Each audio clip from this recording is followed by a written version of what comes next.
So we'll just I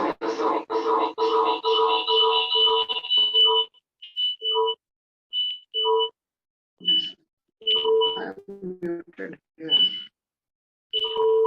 No, the computer volume should be. No, So we'll recite the 13th verse. Tanna shushrushamananam arhasyanganuvarnitam yasyavataro bhutanam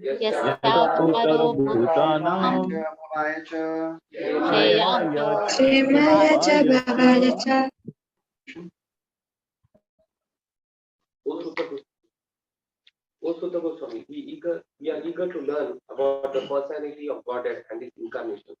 Please explain to us those teachings imparted by previous masters, Acharya, for one is uplifted both by speaking them and by hearing. Tanna shushrushamananam. So shushrushamananam means we are eager. So please speak to us who are eager to hear about the Supreme Lord. Arhasi Anganu Varnitam. Anga means O Sutta Goswami, a very, very affectionate address. They are making to Sutta Goswami. Anga, O Sutta Goswami, Anuvarnitam. Please explain, not according to your own conception. Anuvarnitam. Whatever you have heard from your previous teacher. So that's how the quality of hearer is. So two things are described here: quality of hearer and quality of a speaker. The quality of hearer is he is very, very eager. Shushrushamananam, we are eager to hear. And the quality of speaker is he should only speak according to the previous acharya. He cannot speak according to his own mental concoction. So that is the quality of a speaker. So the sages, they tell again in the 18th chapter to Sutta Goswami. Tanno bhavan Vaibhav pradhano mahattamaikanta parayanasya nantam gunanam gunasya jagmo yogeshwar harerudaram charitam vishuddham shushrushatam no vitanotu vidvam tanno bhavan vai. O Sutta Goswami, you are Bhagavat Pradhana. You are the best of the devotees and you are working only for the welfare of people in general. And Harer Udaram. So three things are described in this verse: the quality of the speaker, quality of the hearer, and quality of the subject matter. So what is the quality of the speaker? Bhagavat Pradhana. He should be the great devotee, or he should be speaking in line with Parampara. The topics should be Harer Udaram Charitam Vishuddham. One should speak only the topics of the Supreme Lord, not any topic of this world. Not any mundane politics or any other topic. Only Krishna Katha. And then again they say Shushrushatam, we are eager to hear. So that is the quality which is described again and again about the hearer, about the speaker, and about the subject matter. So Prabhupada writes in the purport, the first condition is that the audience must be very sincere and eager to hear. And the speaker must be in line of disciplic succession from the recognized acharya. So that is the quality of a speaker. Whenever he is speaking, he should always speak as he has heard. So in the third canto, again, when Maitreya is speaking to Vidura, he says, although I am not qualified to speak about Krishna, but still I will speak. Why? Because I want to purify my power of speech, to make it chaste, and I will speak whatever I have heard. Yatha mati yatha shrutam. Tathapi kirtayamyanga yatha mati yatha shrutam. Kirtir harer swam satkartum giram anyabhidasatim. So this theme comes again and again. So whenever a speaker is speaking, he should speak only whatever he has heard and whatever his realizations are. But we heard last time, what is realization? Anybody still remembers? What is the definition of realization? We discussed something. We need to understand other.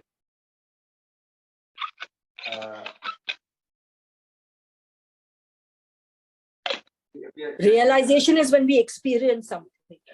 When we experience the knowledge. Realization is what we can express in a simple terms. without changing the principles. It should be in line with the previous acharyas. We should not speak anything which is our own mental concoction. Whatever we are speaking should be in parampara. So that is the realization. So speaker should always speak according to the disciplic succession. One must be in the chain of disciplic succession and learn the spiritual art of submissive hearing. So Prabhupada uses this word art many times. Anybody remembers any other place where Prabhupada uses this word art? Krishna consciousness is an art of cultivation. Anybody remembers where it comes? Nectar of instruction it comes. It is a Krishna consciousness is an art. We have to cultivate this art. So therefore, this cultivation is, an art we have to learn. The art of chanting, art of hearing. It is an art. It will not come automatically one day, one fine day we get up in the morning and then we have all the realization. No. It is an art we have to cultivate. That is what is described. Prabhupada writes again and again. I think online devotees, if somebody can speak something. Hare Krishna, Dandot Pranam. I think no. Hare Krishna. What do you boliye? Hare Krishna, Dandot Pranam. Sarda Prasad Das from Pune. Hare Krishna, Dandot Pranam. Hare Krishna, Prabhuji, Dandot Pranam. Hare Krishna, Prabhuji, Dandot Pranam.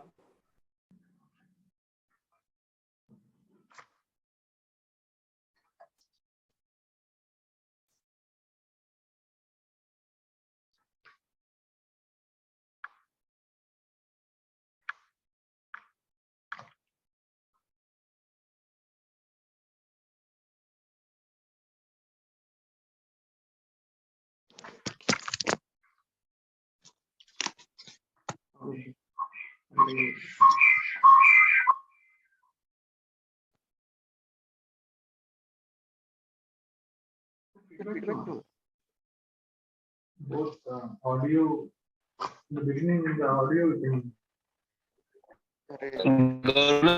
दो mobile से join हुए हैं ना तो वो दोनों से difficulty हो रहा है नहीं अभी नहीं आएगा ना ओके ठीक अब नहीं आएगा ओके ब्रो ओके अब नहीं आएगा या So Prabhupada writes in the purport, there must be in the chain, therefore one must be in the chain of disciplic succession and learn the spiritual art of submissive hearing. In case of Sutta Goswami and sages of Naimisharanya, all these conditions are fulfilled. We studied discussed on the day one, 3 sets of the speakers, Vyasadev and Narad Muni, Sutta Goswami and sages of Naimisharanya and Parikshit Maharaj and Sukhdev Goswami. So in the case of Sutta Goswami and the sages, all these conditions are fulfilled. Because Sutta Goswami is in line of Vyasadev and sages of Naimisharanya, all sincere souls. So then after describing this, he glorifies the names of the Lord. Apanna samsritim ghoram Yannama vivasho grinan Tasasyo vimukyeta Svayam Vayam Living beings who are entangled in complicated meshes of birth and death can be freed even in the name of Krishna, which is returned Now he is glorifying the holy names of the Lord. Apanna samsriti. Samsriti means birth and cycle of birth and death. Apanna means one who is entangled in this complicated ghora. So this samsara is Hare Krishna, Prabhuji. many times as ghora. Apanna samsriti ghoram. But if somebody wants to come out of this, yannama vivasho grinan. Even if somebody chants the holy names of the Lord unconsciously, vivasha. Immediately he gets relieved from this material miseries. Yad bibheti swayam bhayam. Because Krishna is the supreme personality and even the death personified or fear personified fears. Yad bibheti स्वयं भयम मद्भयाद वाति वातोयम सूर्यस्तपति मद्भयात् वर्षाति इंद्रो दहति अग्नि मृत्युश्चरति मद्भयात्.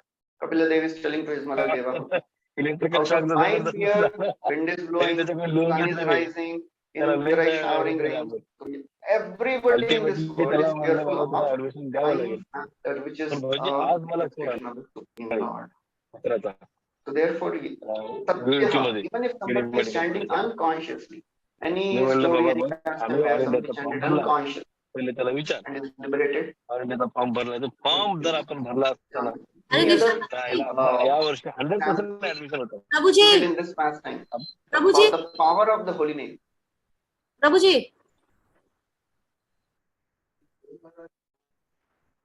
हरे कृष्ण प्रभुजी. Yes, Valmiki, okay. Valmiki chanted Mara Mara and he started chanting Ram. Okay. One very striking example comes. Sorry. One second. Ajamil? Okay, he was chanting the names of Ram. There is a nice story. Yeah. Okay. Yes. Any other? There is a verse which tells one time there was a Malecha or Yavana. He went to respond to nature's call and he was responding, and then a hog came and he started hitting him with his horn and he started saying Haram Haram.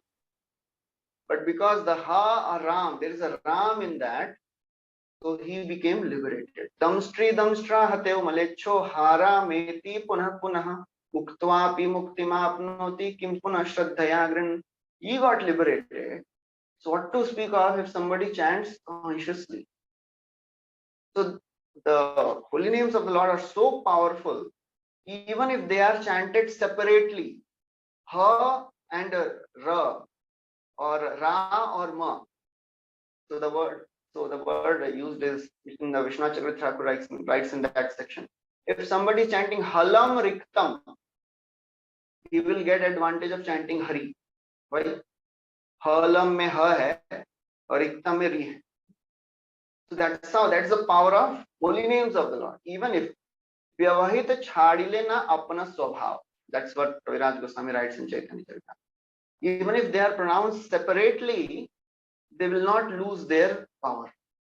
So Tata Sadhyo Vimuchyeta. Even if somebody is criticizing or making fun or even while falling down, sometimes devotees they slip or people slip or fall. गिरते गिरते भी वो कृष्ण बोल देते हैं, छींकते हुए भी कृष्ण बोलते हैं. All this is mentioned in Bhagavatam.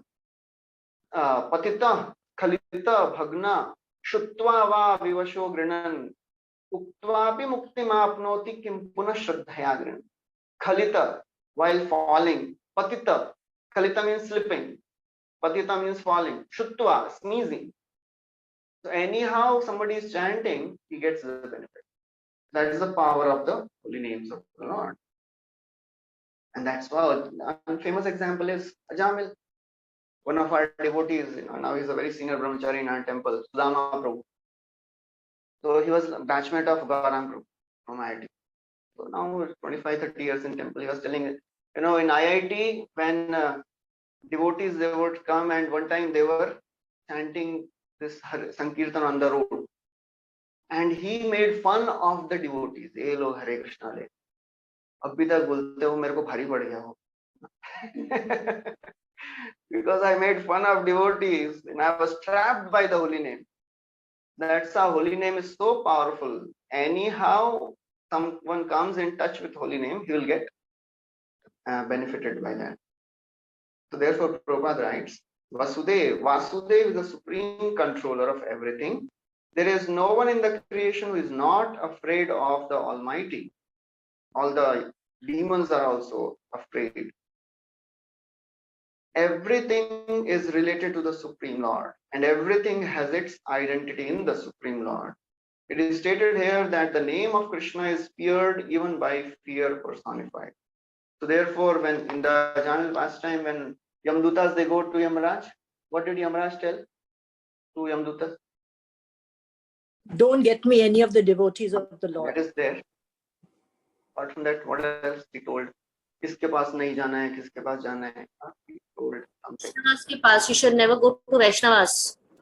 Never ever go near devotees of the Lord, because Krishna is personally standing and protecting them with club in his hand. So that is how people, they are fearful of so many things of this world. You know, King Bhartrihari, the famous story how he became renunciant, how he became a renunciant. So that's another story, I'll not describe that. So when he became a renunciant, he wrote Vairagya Shatak. And in one of that, he writes how there are so many sources people are fearful of. Bhogi rog bhayam, kule chuti bhayam, vitte nripalat bhayam. Bhogi, a person wants to enjoy, he is fearful of disease. Bhogi rog bhayam, kule chuti bhayam, a person who is born in a high family, he is fearful of, getting bereft of all that. And so many things he says. Mane dainya bhayam, bale ripu bhayam, rupe jaraya bhayam, shastre vadi bhayam, gune khal bhayam, kaye kritantad bhayam. And then last line says, vairagyam eva bhayam. And we become detached from all these attachments of the world by chanting of the holy names, then we become fearless. So that's what is described here. When we chant the holy names of the Lord, we will become fearless. Last line Prabhupada writes, the transcendental name of Krishna, even though uttered unconsciously, can help one obtain freedom from the hurdle of birth and death. And then he describes the devotees of the Lord. So first he described the glories of Lord's pastimes, then glories of holy name, and then he describes the glories of the devotees of the Lord. Yat pad samshraya suta munaya prashramayana sadhya punanti upasprishta swardunya ponusevaya.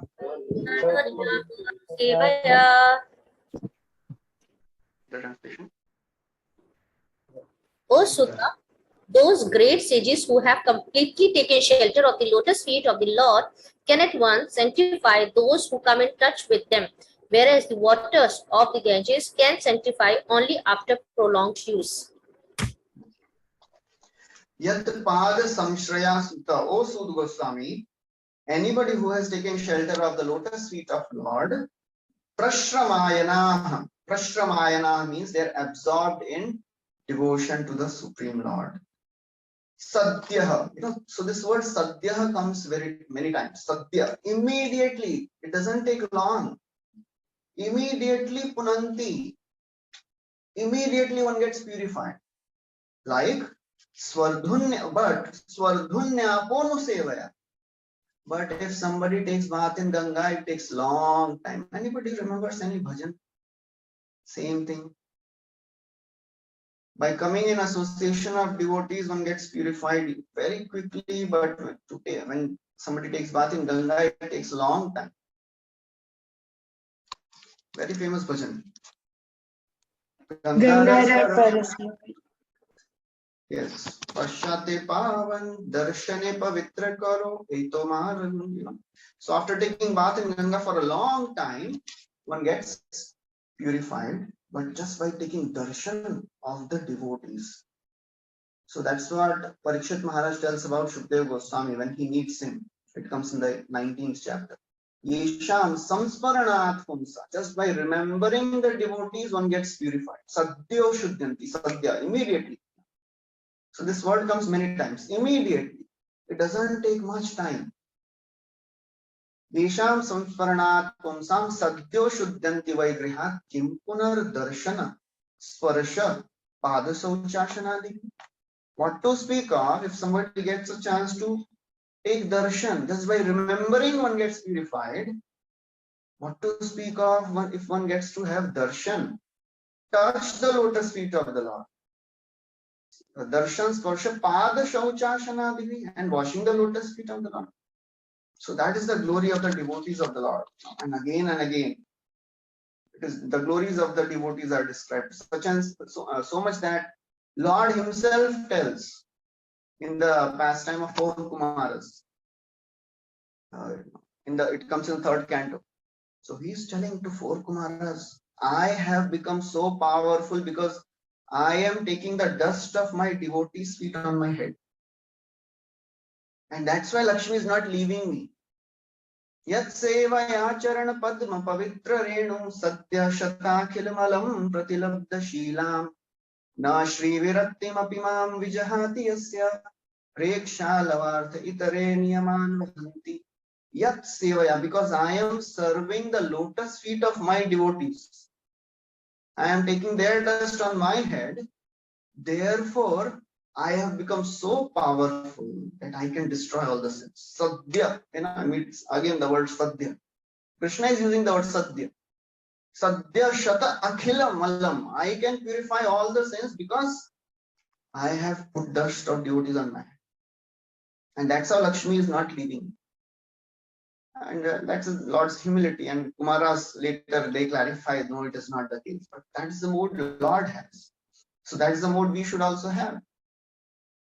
So much so that Lord Shiva, it comes in the 12th canto, when they see Markandeya Muni, Lord Shiva and Parvati, they are moving, roaming in the space, and they see Markandeya Muni, and Parvati tells, oh my Lord, let's go and just visit this devotee and please give him some benediction. So Lord Shiva says he doesn't need any benediction. He doesn't want it. But still, he says, still we should go and talk to this devotee because talking to the great souls is beneficial for us. That is Lord Shiva telling.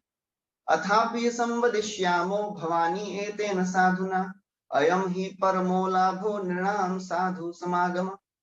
Athapi, therefore we should go because paramo labho, it is beneficial for us. So that's how all the great personalities of the universe, including Lord Vishnu and Shiva, they are giving so much respect to the devotees of the Lord. So Prabhupada writes, pure devotee of the Lord are more powerful than the water of Ganga. In Bhagavad Gita, it is said, any person, regardless of Shudra, woman, merchant, can take shelter of the Lord and come back to Godhead. Which verse tells this? It is 9.32. Striyo Vaishya Tadha Shudra Devi Yanti Parangati. To take shelter of the lotus feet of the Lord means to take shelter of the pure devotees. So that is the power of the devotees of the Lord. And then after few lines, and the last few lines Prabhupada writes, the sincere disciple of a pure devotee considers the spiritual master equal to the Lord. Which verse? Spiritual master is equal to the Lord. उसके पहले वाला साक्षात हरित्वेन. The sincere disciple considers the spiritual master equal to the Lord, but considers himself to be a humble servant of the service. This is pure devotional path. So after describing the power of the holy name, power of devotees, then the next verse he again describes the power of Krishna Katha. Kova Bhagavatastasya Punya Shlokegya Karmanaha Shuddhi Kamo Nashruniyat Yashah Kalimalapaham.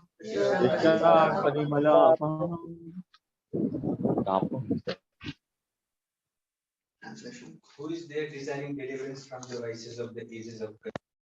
Who is not willing to hear the story? Okay. So who? This is like Kaimutika Nyaya. Now who will not listen? This is called a Kaimutika or Vyajastuti. Any other example of Vyajastuti in indirect glorification? There's a famous verse which tells, if you are still attached to your family members, don't go to the bank of Keshi and see the beautiful form of Krishna. So that is called as Vyajastuti. Smeram Bhangitra, that's the verse which Rupa Goswami tells. So this is a Vyajastuti. So it's saying, who is that? Kova. Who is that personality who wants to be free from Kali Mala, desiring deliverance from the vices? Mala. Who will not take shelter of the Punya Shlokegya Karmana? That is the power of Hari Katha. One gets completely purified. So Krishna Katha gives freedom from anxiety, freedom from all the misconceptions. Na syat sambhramo anta kalepi. Even at the time of death, there is no misconceptions. So when Krishna entered Vrindavan, every day one demon would come. When Krishna was not there, they had a peaceful life. But after Krishna entered, every day a demon would come. So we have made a choice, thinking that abhi bhakti karenge to thoda man mein shanti hogi. Shanti की बजाय अशांति ज्यादा हो रही है. So many services, ये भी है, management है, ये program है, preaching है. But that anxiety is better, because a person maybe have, there are two types of peace: peace of heart and peace of mind. We have discussed this. Which is better, peace of heart or peace of mind? Why? Peace of heart. Why? Because peace of heart means that the Lord is in your heart and you're concentrating on the Lord, and so that is something which is more permanent. And peace of mind is something your mind keeps on flitting from one sense object to the other. So also, if it is the peace will only be very for a very short time. Peace of mind. Yes. So peace of mind is very flickering. It is unsteady. And to get peace of mind is not so easy. One phone call, one message is sufficient to destroy the peace of our mind. Peace of mind chala gaya, 50% data ud gaya. Again, we have to connect anyways. So, but to develop a peace of heart is easy and it is sustainable, because when we know that whatever is happening in my life, it is happening by the will of the Lord. So that way we are peaceful. There will be lots of anxiety, but at the end of the day, we know that whatever is happening to me, Krishna is orchestrating. That is for sure. Vahami aham. Ananya chintayanto mam ye jana paripaste desham nityaguptanam yogakshemam vahami. So many times we forget this vahami. Krishna is saying, I personally do it. He doesn't delegate it. He does it personally for his devotees. He personally takes care of his devotees. Not just pure devotees, all the devotees. So that gives peace of heart. Therefore, all the Brajvasis, although they had tough time every day, Iti nandadayo gopa Krishna Rama katha muda Kurvanto ramamanascha navindan bhavavedana. Navindan bhavavedana. They were not experiencing the misery of this world. Why? Because Krishna Rama katha muda. They were absorbed in Krishna and Rama katha. So that is the power of Krishna katha. It destroys the anxiety of the heart.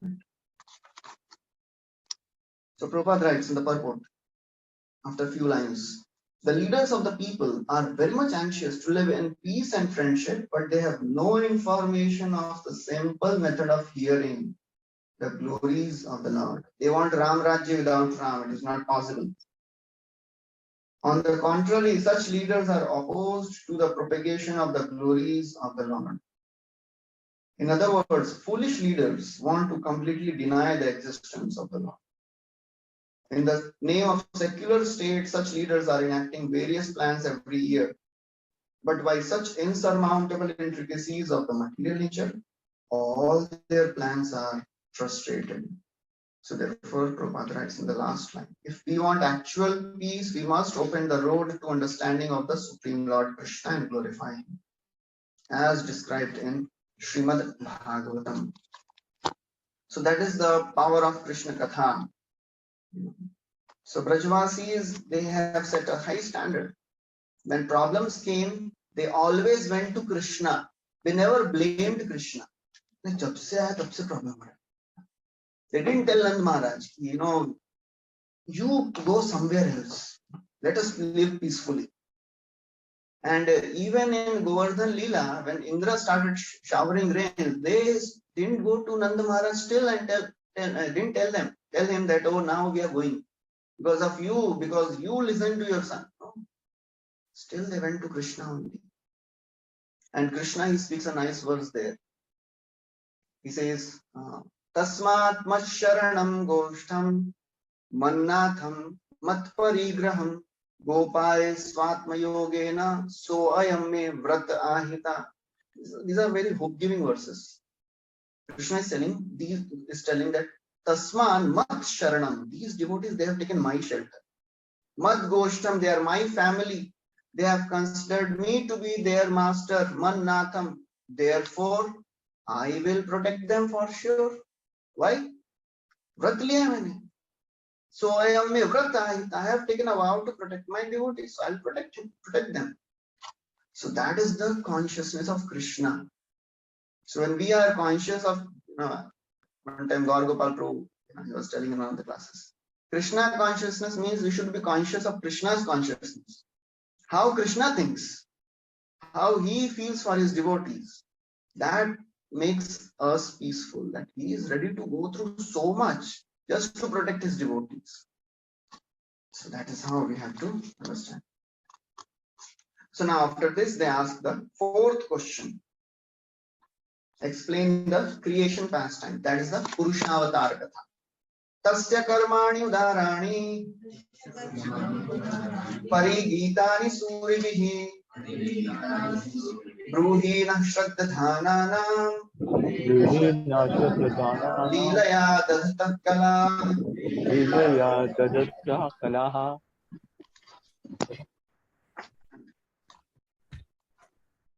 Translation, somebody can read it. I don't have to. Acts are magnificent and gracious, and great learned sages like Narad sing of them. Please therefore speak to us who are eager to hear about the adventures he performs in his various incarnations. Okay. So this is Tasya Karmani Udarani. Again, a very interesting word, Udar. So what is magnanimous in the Purushavatar Katha? Now why Sutta Goswami sages are telling Tasya Karmani Udarani? The pastimes of Purushavatars are magnanimous. What is magnanimous in that? Because it is easy to imitate the Leelas of Krishna. Nobody can imitate the pastimes of Purushavatar. Chalo hum bhi ek universe banate. Nobody can do that.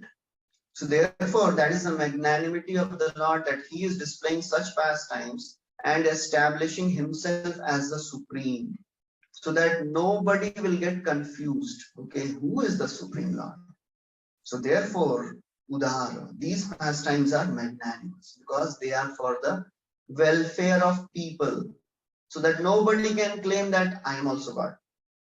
I will also become God. No. Can you create even a small home automatically? Krishna is sleeping and universes are coming out. We can't do that. So therefore they are Udarani. Parigitani Surabhi, and they are glorified by the great souls like Narada. Therefore, please tell us why? Because we are Shraddhadhanana.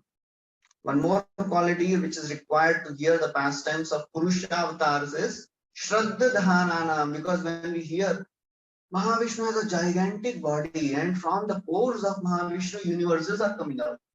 This looks very illogical. So it requires faith. Of course, the universes doesn't come out. That we'll discuss in the second canto. From the pores of Mahavishnu, what comes out? Any ideas? Mahattatva. Yeah. Universes come out, na Prabhuji? I thought universes come out of Mahavishnu's pores. बचपन से वही सुना है. Beginning of Krishna consciousness, we have heard that, but that is just a way of telling, because what comes, just like what comes out from our pores is sweat. So similarly, from the pores of Mahavishnu, something called Dravya comes out. Dravya is what? Liquid. But that is technically called as Prakriti or Pradhan. Okay, we have heard of the word Pradhan. So that's what comes out of the pores. And then Lord glances on that pradhana, impregnates it with jiva kala karma swabhava, it becomes mahatattva. I'll not go into the detail because may other time it is there. Then ultimately it gets transformed into universe. So that is how Lord's pastimes are very, very unimaginable. So therefore they are saying, no, we have faith. We are Shraddha Dharana. We will not question, your answers. So we will not have doubt. We believe you. So Prabhupada writes, the personality of Godhead is never inactive as some less intelligent persons suggest. His works are magnificent and magnanimous. His magnanimous pastimes. And all the great personalities, Sita, Devala, Vyasa. Which verse in Bhagavad Gita? Arjuna is telling us. Param Brahma, Param Dham, Paitram Param. Purusham, Shashvatam, Divyam. Age.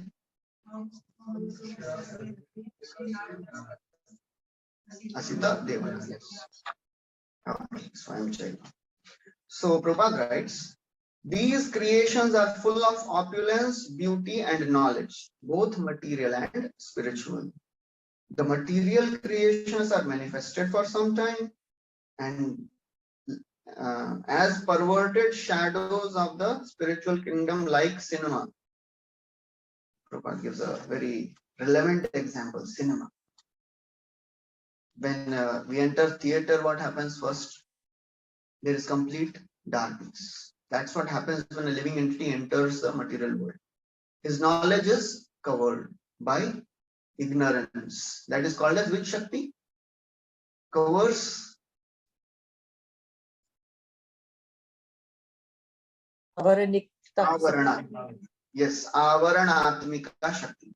And then some other thing is projected on the screen. That is what Mayadevi does. The second thing is Vikshepatmika. So that is what Prabhupada is describing, like into cinemas. So it is not original, it is perverted reflection of the material world, reflection of the spiritual world. Urdhva Moolam Adha Shakham. They attract people of less intelligent caliber who are attracted by false things. They have no information of the reality. And then after a few lines, Prabhupada writes, there are karmis, there are jnanis, but above these karmis and jnanis, there are devotees of the Lord, who is busy neither in material activity nor in speculation. They are only absorbed in serving Krishna. Then after this, in the 18th verse, they ask fifth question. Please describe the Leela Avatar Katha also. Atha kya hi harer dhiman Avatar Katha Shubha Avatar Katha Shubha Leela Vidadata Swairam Leela Vidadata Swairam Ishwarasya Atmamayaya Ishwarasya Atmamayaya.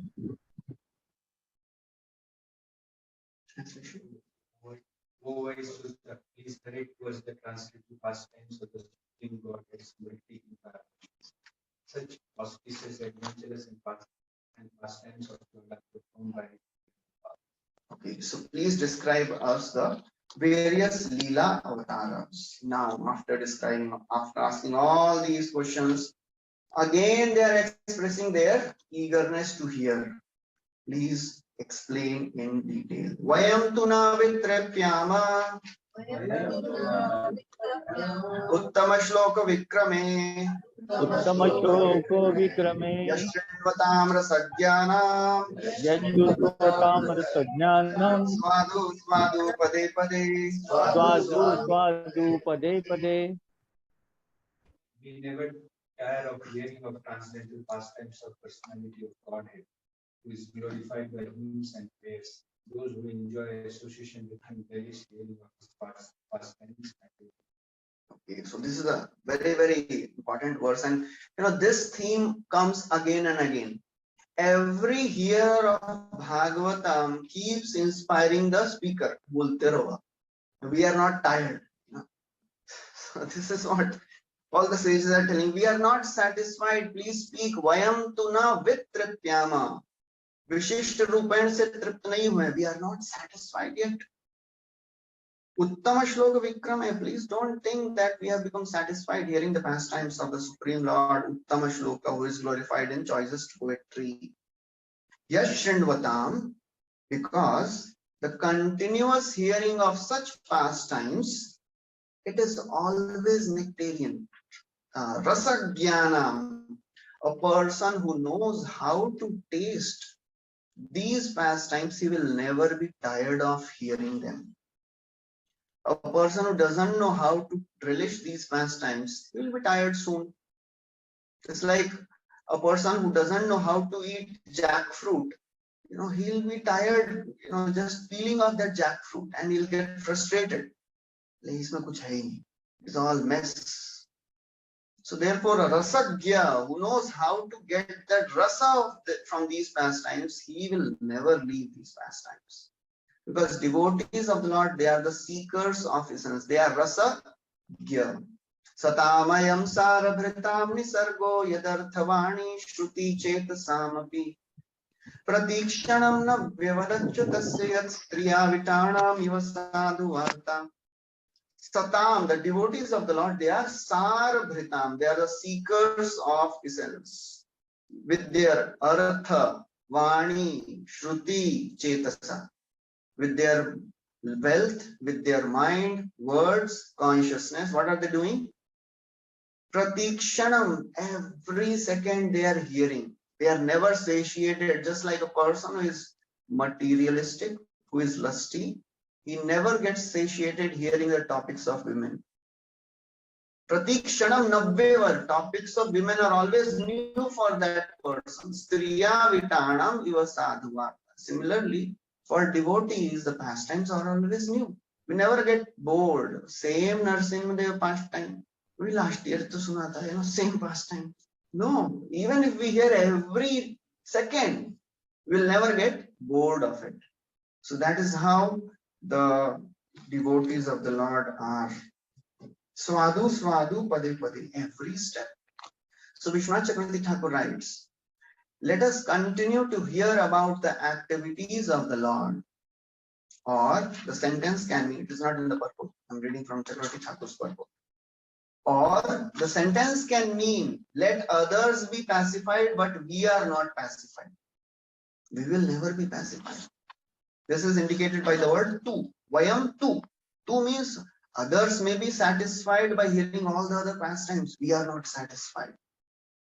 In three ways, one knows that one had enough of something and is satisfied. There are three ways to understand that one is satisfied. By sufficiency of quantity. If somebody has eaten a lot, then he can be satisfied. Or by lack of awareness of taste. If somebody doesn't know how it tastes, it's like, most of us didn't have any conception of what is pizza before coming to ISKCON. Pizza क्या है? बहुत लोगों को पनीर भी मालूम नहीं. Those are from village. वो ISKCON में आके पनीर खाते हैं. पहली बार. So one time, a few of the devotees, they were arranging programs in some village. So every week they would give khichdi and halwa. So one day they thought, chalo kuch to acha denge. So they made pasta with olive, and we all know olive is so costly, olive oil and all that. Pura rich pasta banaya. And devotees were thinking, sab log khush ho jayenge. So they served. Kya hai? They were getting confused. Kya hai? Pasta है. Pasta क्या होता है? इतना सब डाला इसमें. So somehow they ate, and then as they were leaving, अगली बार ना खिचड़ी बनाना.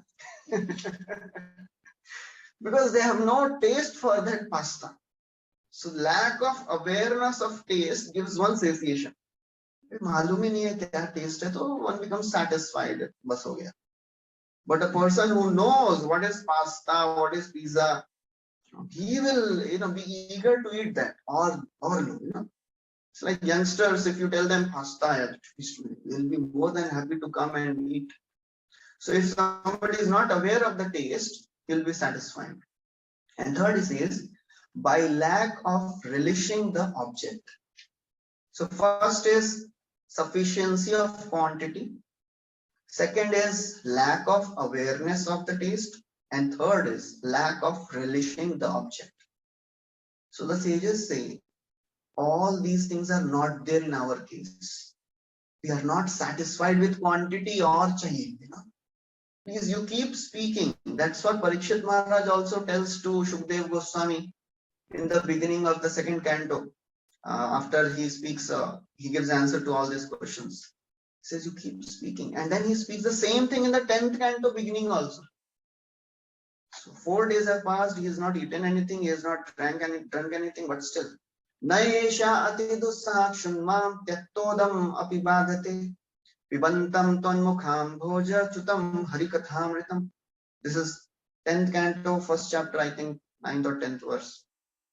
Naesha atidusah, this hunger and thirst is not stopping me because I am drinking the nectar from your mouth. Please continue speaking. So that is how the devotees of the Lord are always eager. They are never satiated. So Prabhupada writes there is great difference between the mundane stories and the transcendental pastimes. Prabhupada would give example, many times. How many of you, Prabhupada would ask, would read newspaper one day old? None of us would read. But we can read the same pastimes of the Lord throughout the day, throughout the year. So that's how Prabhupada gives. Mundane news is static, whereas transcendental news is dynamic. Saraswati Thakur, he would tell that, somebody asked him that you are publishing this Sajjan Toshini every month. How much material do you have? Saraswati Thakur said, this is nothing. We can publish every minute. But who will read? Therefore, we are not publishing. We just went to Kolkata, Bagh Bazar Gaudiya Math, some devotees, and we saw the printing press of Bhakti Siddhanta Saraswati Thakur. So they have still kept it. Brihad Mridanga Saraswati Thakur would tell. So there is so much of information. Saraswati Thakur would say, this mundane world. Anybody can, guess how many newspapers are there in India? How many editions, different must be there in India itself? I'm also not remembering, but it is, any guesses? It is more than 1 lakh. So that is how, there's so much of information about the material world. You can just Google it. I'm not remembering the exact number, but it is around 70,000 to 1 lakh something. So much information every day. So what to speak of the spiritual world? Material world is just 1/3, 1/4. So therefore Prabhupada writes, those who have developed a taste for understanding the transcendental subject matter are never tired. So you have to develop that taste. It will not come automatically. You have to work on it. One is quickly satiated by mundane activities, but no one is satiated by transcendental or devotional activities. That is Uttama Shloka. Those who are not fortunate, those who are not so fortunate, those who are not interested in hearing Bhagavatam, they are not so fortunate. They take shelter of altruism and worldly philanthropy. Okay, so next verse. Now, Sutta Goswami, the sages, they are continuing. Kritaman kil karmani Saharameena Keshavaha Atimatyani Bhagavan Guda Kapatamanusha. Lord Sri Krishna, the personality of Godhead, along with Balrama, played like human being, and so must he perform many superhuman acts. Okay. So please tell us about Krishna's pastime, because Kritaman, he must have performed so many superhuman Ati Maratyani, and he appeared as Gudha Kapatamanusha. He apparently appeared as human being, but his activities are superhuman. So Vishwanath Chakravarti Thakur writes that though Krishna's actions are human, because he is Brahman in supreme form, his actions like lifting Govardhan surpassed actions of humans. So although Krishna performs some human pastimes, just like small children, they start crawling and then they start walking. So Krishna did all that. But just to tell the people in general that I am not like any other human being of this world. So therefore he performed some pastimes, and he sometimes transgressed the laws of nature and laws of humanity to prove that I am not like you. He performed Ras Leela. Who will be glorified if he dances with other men's wives? Who will be glorified if he runs away from the battlefield? There will be court-martial. But Krishna is running away from the battlefield and he is glorifying as Ranchoda Raj. And he is called as Radha Rasa Bihari. So therefore he performs some Ati Maratyani activities also, so that nobody can tell, oh, I am also like that. I can also become God. So those impossible actions are impossible for others. Therefore, these actions are called as Ati Martyani. And then he gives the reason. First, he is Kapata Manushaha. He is deceptive to human beings. He appears like human, but he is not human. And he is deceptive to materialistic people like Jarasandha also, who thought, oh, he is an ordinary king, I'll defeat him. And many times he is deceptive to devotees also. So Krishna cheats everyone. He cheats materialists, he cheats ordinary people, and he cheats even devotees like gopis. Gopis were not thinking that Krishna is Supreme Lord. They were attached to Krishna as a ordinary girl is attached to a boy. But there is no lust in that. So therefore, Krishna is deceptive to the gopis also. So that's how Krishna cheats everyone.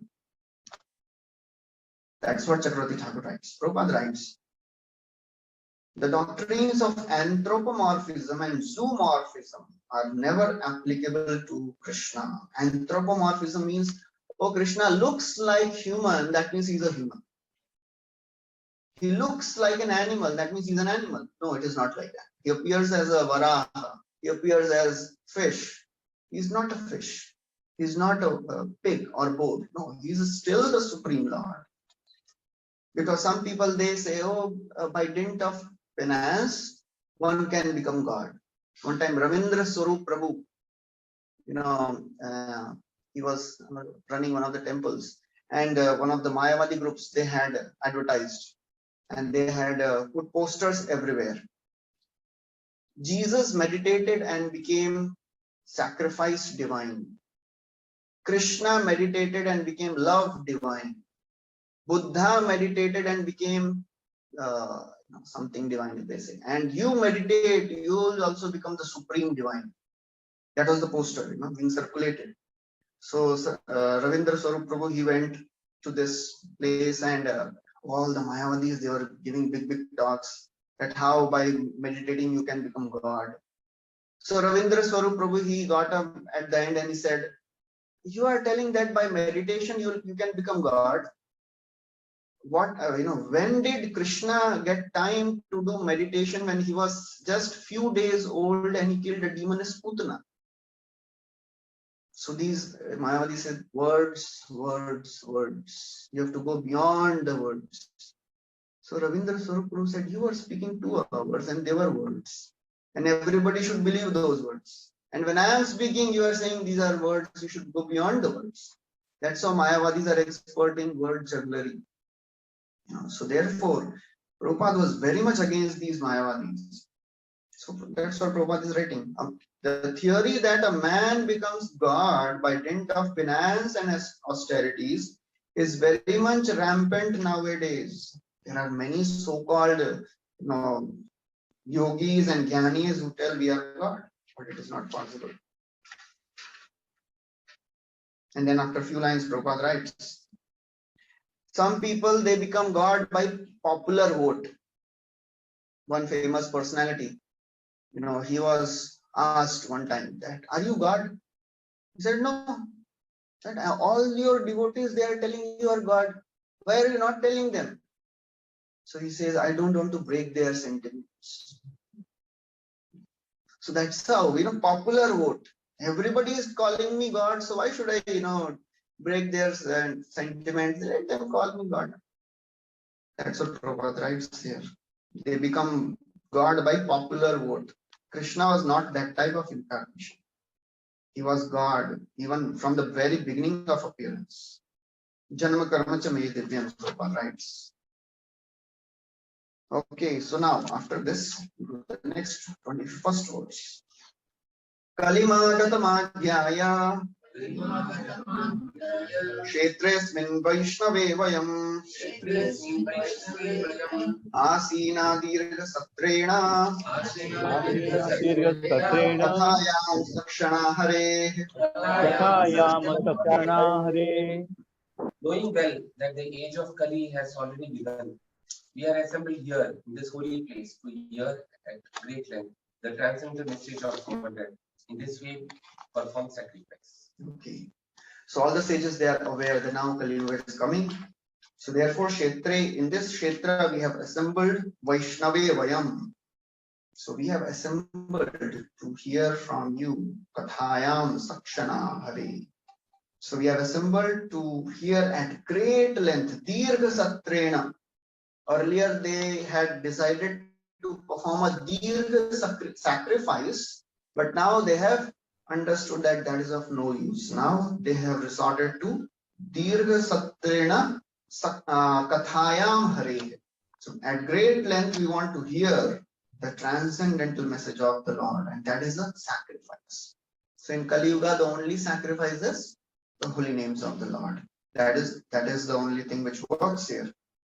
Kriteyat dhyayato Vishnu Tretayam Yajito Makai Dwapare Paricharyayam Kalautat Hari Kirtana. So that's what Prabhupada writes in the purport. The various yugas, there are various things. And in Kali Yuga, chanting of the holy names is the only thing which works. So therefore, the sages of Nimisharanya, they began this process. And Chaitanya Mahaprabhu also preached this Bhagavata Dharma. And whenever Prabhupada gets opportunity, he never leaves the chance to preach this message. If you are not preaching, you are not repaying the debt. There is one verse in Bhagavatam which tells anybody who does not repay the debt, anybody who tries to repay the debt, he becomes like what? Laughing stock. He becomes like a joker. So therefore, at least we can never repay the debt. At least we can do whatever we can to show that we are trying to do something to serve you or please you, my Lord. And that is what is preaching. Mahaprabhu preached this message of Bhagavad Dharma and recommended all those who are born in India should take the responsibility of broadcasting. And then in the last verse, this is the last verse, second verse. So now they are telling that you are our captain. Tomna sandarshito dhatra dustaram nishtitirshata kalim sattvaharam pumsam karnadhara ivarnavam.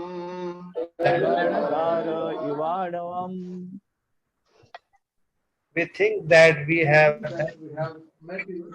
of providence, just so that we may accept you as captain of the ship for those who desire to cross the difficult ocean of Kali, which deteriorates all the good qualities of a human being. Okay. Twamnaha sandarshitaha. Sandarshita means this meeting has happened by the providence. Dhatra, by providence. We didn't decide it, but it has happened by providence, by the goodwill. And by this meeting, we can cross this dustaram, very insurmountable, nistitirshatam. We want to cross this ocean of insurmountable material existence. And especially in Kali Yuga, it is very, very difficult because Kalim, Sattva Haram. Kali Yuga destroys all the good qualities. So therefore, Karnadhara. Karnadhara means captain. Chakravarti Thakur writes, Karnadhara means jo kaan pakadta hai. Karnadhara. That is a spiritual master. So you become our spiritual master, you become our teacher, and take us across this ocean of material existence. Karna Dhara. And Prabhupada writes that Kali Yuga is very dangerous because there are no good qualities, but this is still the best stage. Although it has so many good so many bad qualities, and Alpayusha, Sabhya, Kalavasmi, Nivejana, and all that, but still, this is aspired. This Kali Yuga is even aspired by great sages. Kalim Sabhajayanti Arya. Sabhajayanti. They worship the Aryas, they worship Kali Yuga. Why? Gunagya Sarabhagina. Yatra Sankirtane Naiva Sarvaswartho Bhilabhyate. Just by chanting of the holy names of the Lord, one can achieve perfection. So therefore, the sages of Satya Yuga, they want to take birth in Kali Yuga because it is easy. And you will find so many pure devotees of the Lord in Kali Yuga at one place. It was not the case in Satya Yuga, in Dwapar or Treta. That's what Bhagavatam tells in the 5th canto. So that is the glory of Kali Yuga. Although it is full of faults, but still, it is the best stage to practice Krishna consciousness. Prabhupada writes a list of anomalies are given in the 12th canto. So this age is very difficult for those who want to utilize this life for self-realization. And Prabhupada writes all that, what are the faults of Kali Yuga. So therefore, we have to take shelter of the message of Lord in the form of Bhagavad Gita and Bhagavatam. The last question.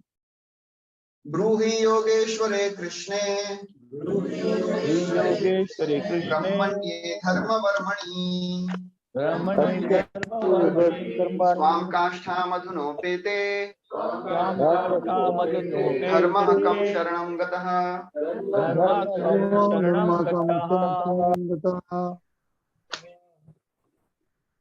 Sri Krishna, the absolute truth, the master of all mystic powers, has departed for his own abode. Please tell us to whom the religious principles have now gone forsaken. Okay, so this is the last question. Dharma kam sharanam gata. Guruhi, please tell us, O Suta Goswami, Yogeshware Krishna, the supreme Yogeshwara Krishna, Brahmanye Dharma Varmani, he is the absolute truth. Dharma Varmani, he was the protector of Dharma. When he went to his abode, Swam Kashtham Adhunopete, Kashtha means abode. When he went back to his abode, where did Dharma take shelter? So this is the last question of this chapter and the last question of the stages of Naimisharanya. So first question was, what is the absolute good for people in general? Second question, essence of all scriptures. Third, okay. Fourth, fifth, sixth, Dharma took shelter. Okay. So now in the second chapter, we'll begin the second chapter, which is called as Divinity and Divine Service. So now after this, Suta Goswami, he starts answering. So actually in this verse, Vyasadeva is speaking. So Vyasadeva, because he is writing, so he is now telling what happened there. Vyasa Uvacha Iti Samprashna Samrishto Prati Pujya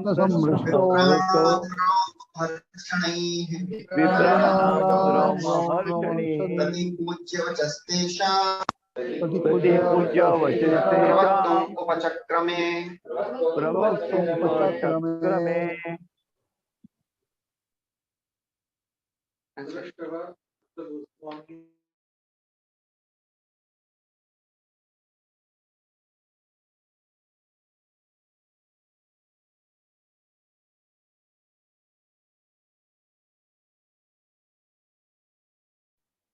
This is on Napoli.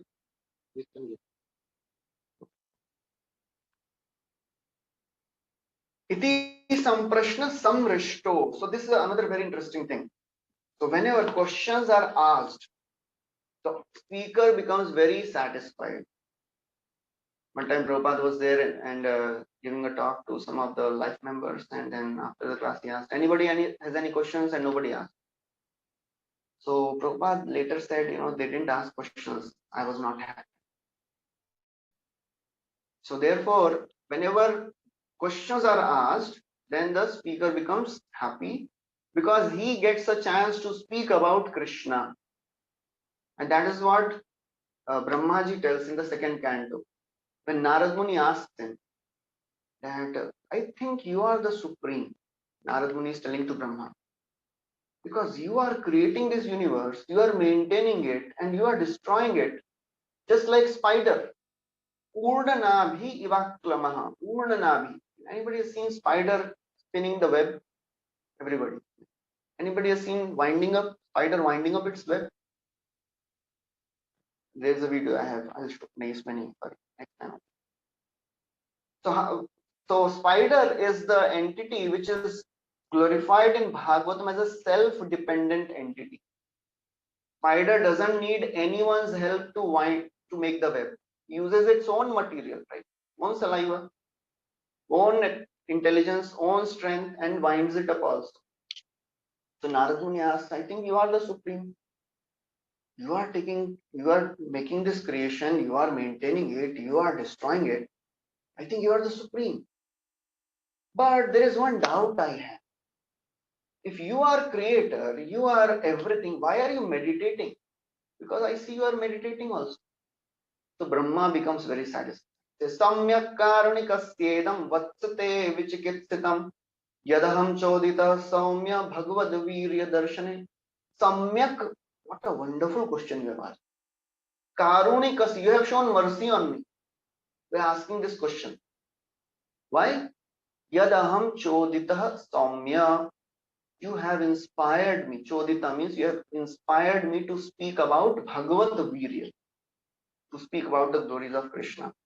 So therefore, the speaker is always satisfied and happy. So therefore, Sudha Goswami is satisfied hearing the questions of the sages of Naimisharanya. Some prashna means perfect inquiries, and some rishta means perfectly satisfied. When somebody has perfect questions, then the speaker becomes perfectly satisfied. So now after this, the Sudha Goswami, he starts speaking. So before speaking, what happens? Any speaker, first he offers prayers. So now Sudha Goswami starts offering prayers to Shukadev Goswami. Yam prabrajantam anupetya apetya krityam Dvaipayano viraha katar ajuhava Putreti tanmayataya taravobhinedu Tam vyasa sunamupayami gurum mun Tam sarva bhuta hridayam munimanatosmi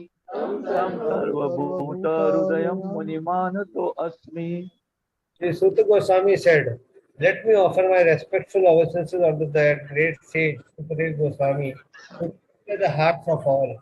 When he went to take out the decomposition of life, leaving home without undergoing examination by the sacred thread or the ceremonies observed by the higher caste, his father Vyasdev, fearing my separation from him, cried out, O my son, indeed only the trees which were absorbed in the same feelings of separation echoed in response to the bereaved father.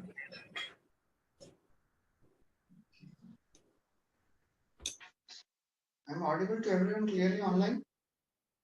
Yes, Prabhuji. Yes, Prabhuji. Yes, Prabhuji. Okay. So now Sudha Goswami is offering prayers to Shukadeva Goswami. Yan pravrajantam. So as Shukadeva Goswami was going away, we all know the story. As soon as he took birth, he was not coming out of the womb for 16 years. Then as soon as he took birth, he was walking away because still he was very, very fearful that he'll be entangled again. So as he took birth, he was pravrajantam. He was walking away. Anupetam. He didn't even care to have the sacred thread ceremony. Apetya krityam. Apetya krityam means he didn't undergo any ceremonies. And then any father wants that his son should get the best of the, education, best of the everything. So Vyasadeva, he was running behind Shukdev Goswami. Dvaipayano Virahakatar, Virahakatar. He was really distressed in separation. And he was calling Putra Iti, Ajuhava, Putra Iti. Oh my son, he was calling like that.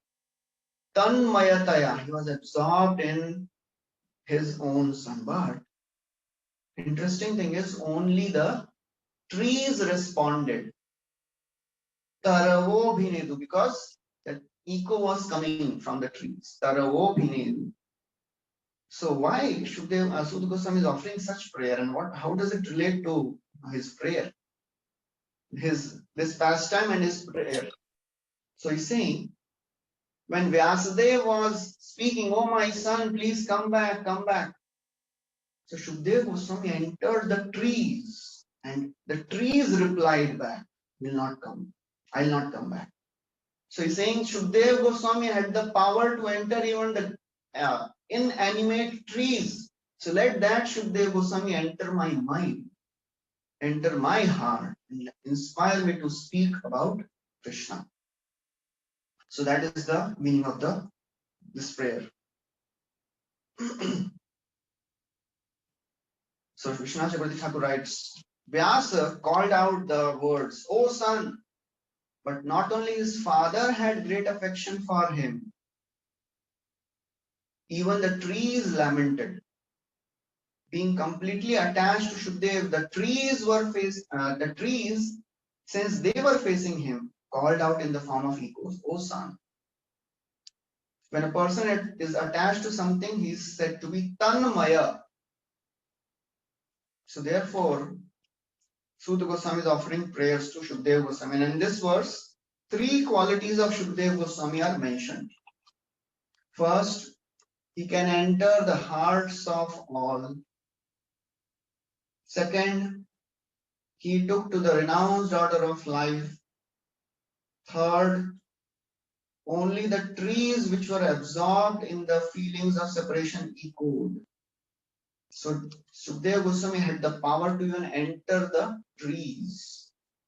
And so therefore Sudha Goswami is saying, let that Shukdev Goswami enter my mind and inspire me to speak about Krishna.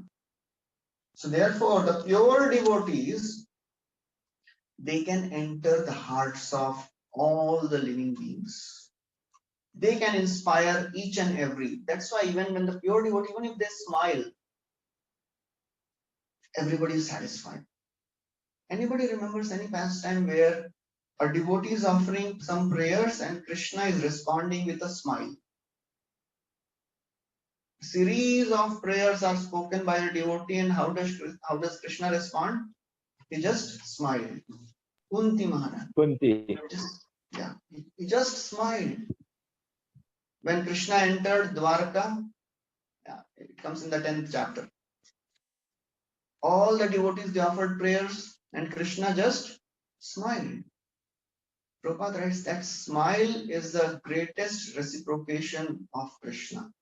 Because everyone in this world is hankering to see that smile.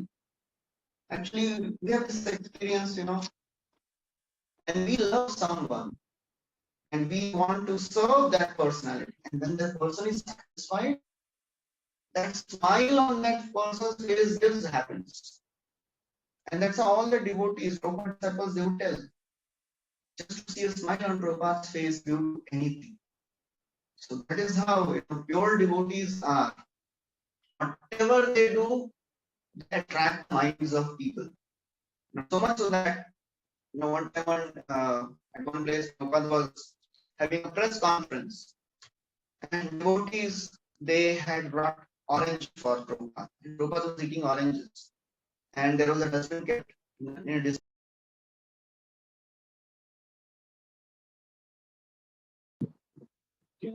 Cannot hear. Prabhuji cannot hear. Prabhuji, Hari Bol. Cannot hear. Cannot hear. We cannot hear you. Cannot Prabhu hear you. Prabhuji. Haribol, Prabhuji, we cannot hear. Prabhu Can't ji hear. Can't hear. अरे यार ये बड़ा मुश्किल online में Prabhuji, we cannot hear. Haribol, Prabhuji. We can't hear. Haribol. No audio. अरे No यार, audio, Prabhuji. Prabhu ji can't hear. Can't. We cannot hear. Prabhu ji Haribol. प्रभु जी भगवान को फोन कर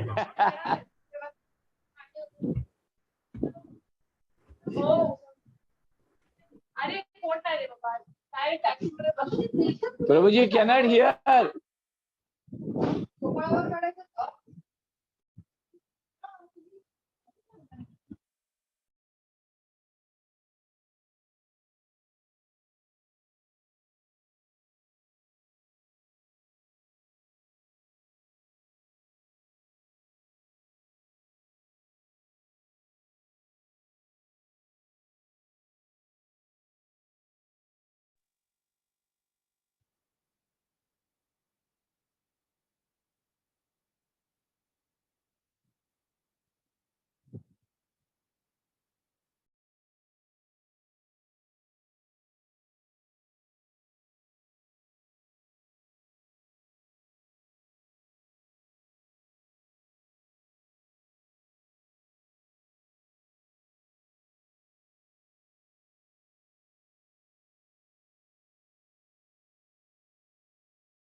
Okay, am I audible now?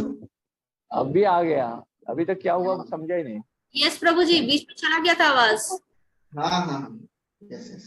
हम चिल्ला रहे थे हाथ चिल्ला रहे थे हाँ, okay. आप यहाँ पे सब लोग सुन रहे हैं. Okay, so there was the last time I was discussing.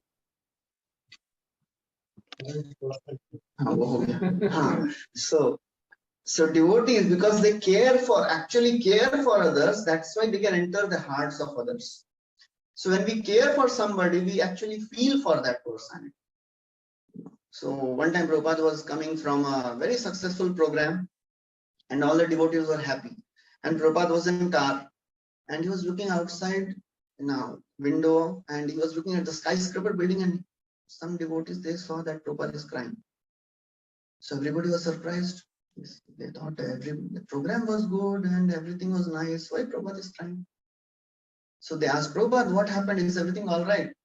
So Prabhupada, he was just looking out and he said, we should save them. They are suffering. So nobody sees the skyscraper buildings and things that they are suffering. You know? So that was the mood of Prabhupada. So that's why when Prabhupada entered America, he said, why have you brought me to this place? So very ghastly. Rajas tada, kya was that? Prabhupada. Rajas tamo bhavera gunaya achanna. So this place is full of ignorance and passion. So how will they understand my language? So that's how the devotees, because the pure devotees, they care for others. That's why they can enter the heart of others. So that's how Shukadeva Goswami is. He can enter into the minds of all the living entities by his power of yoga. That's what Chakravarti Thakur describes. So let that being so, let him also enter my heart and speak the Bhagavatam through my mouth. He who can enter the dull trees and pacify his father by answering back, he can also enter my heart and please the intellects of all hearers of Bhagavatam. That's what Chakravarti Thakur is writing here. So therefore, when this means that when any speaker of Bhagavatam is speaking, this should be the mood of the speaker. said, we should offer prayers to the predecessor Acharya so that we can be empowered. That's why when in the beginning we take blessings from all the devotees whenever speaking in the Bhagavatam class. So Prabhupada in the purport, he describes about the Varnashramas, because Shukadeva Goswami, he didn't follow any Varnashram system. So therefore Prabhupada explains all that, Brahmana, Kshatriya, Vaishya, Shudra. And then he says, ultimate aim of Varnashram Dharma is to become a Vaishnava. Varnashram Acharavata Purushena Parapuman Vishnu Aradhyate Pantha. All the Varnashram should be for the Vishnu Aradhana. And therefore, if somebody takes to the shelter of chanting of the holy names, they can be purified. Whoever they may be, it doesn't matter from which caste they are, which family they belong to, Kirata, Punandra, Pulinda, Pulkasha, Abhir, Shumbha, Yavana, Kasadaya, all these, Yanyecha Papa, Yadapa, Shraya, Shraya, Sudhyanti Tasmai, Prabhavishnave Namaha. Anybody can get purified when they take to the chanting of the holy names. That's what Prabhupada is paraphrasing in this verse, in this purport. Now, next verse. Second chapter, second canto, fourth chapter, 2-3 verses. I think usme Shukadeva Goswami is giving. In that, Prabhupada gives the detail of all these castes. Andhra matlab Andhra Pradesh wale nahi.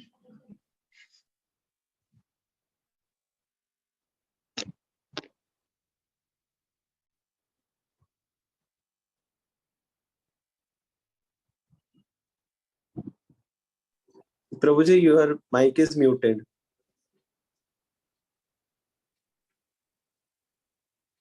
Prabhuji, your mic is muted. Prabhuji! Press it down. Tam vyasa numapayami muninam.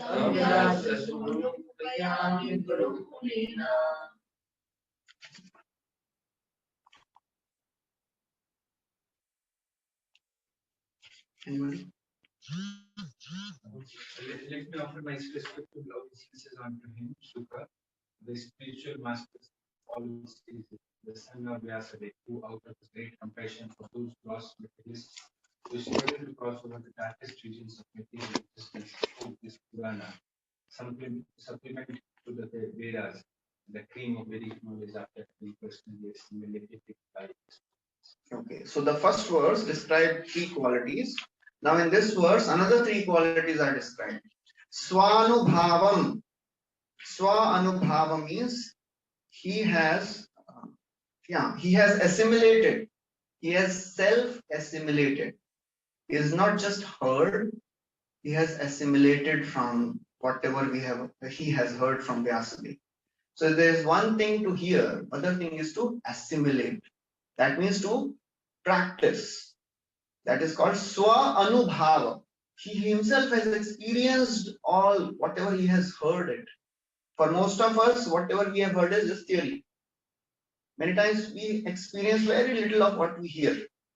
But he has experienced everything. Akhila Shruti Saram. He has experienced everything. And therefore he is compared to Adhyatma Deepam. The 4 things which Bhagavatam is compared to, anybody remembers?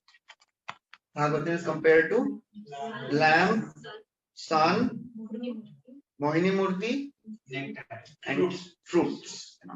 So this is the verse which describes, it is compared to a lamp, torchlight. This Akhil Shruti Saram, all the Vedic scriptures, the essence of that is Bhagavatam. It is like a torchlight, and Shukadeva Goswami has assimilated that Bhagavatam. Because Tamo Andham Atiti Tirshatam, Atiti, desiring to overcome this deep, dark ignorance of this material world. Samsarinam Karunaya. So first is Swanubhava. Second quality is Karunaya. He is compassionate. And third quality is Guru Muninam. He is a guru of all the sages, all the great personalities. So he has assimilated the essence of all the Vedic knowledge, and therefore he is showing compassion for those who want to cross this ocean of material existence. And he is not an ordinary personality, he is a spiritual master of all the sages. He is Guru Muninam.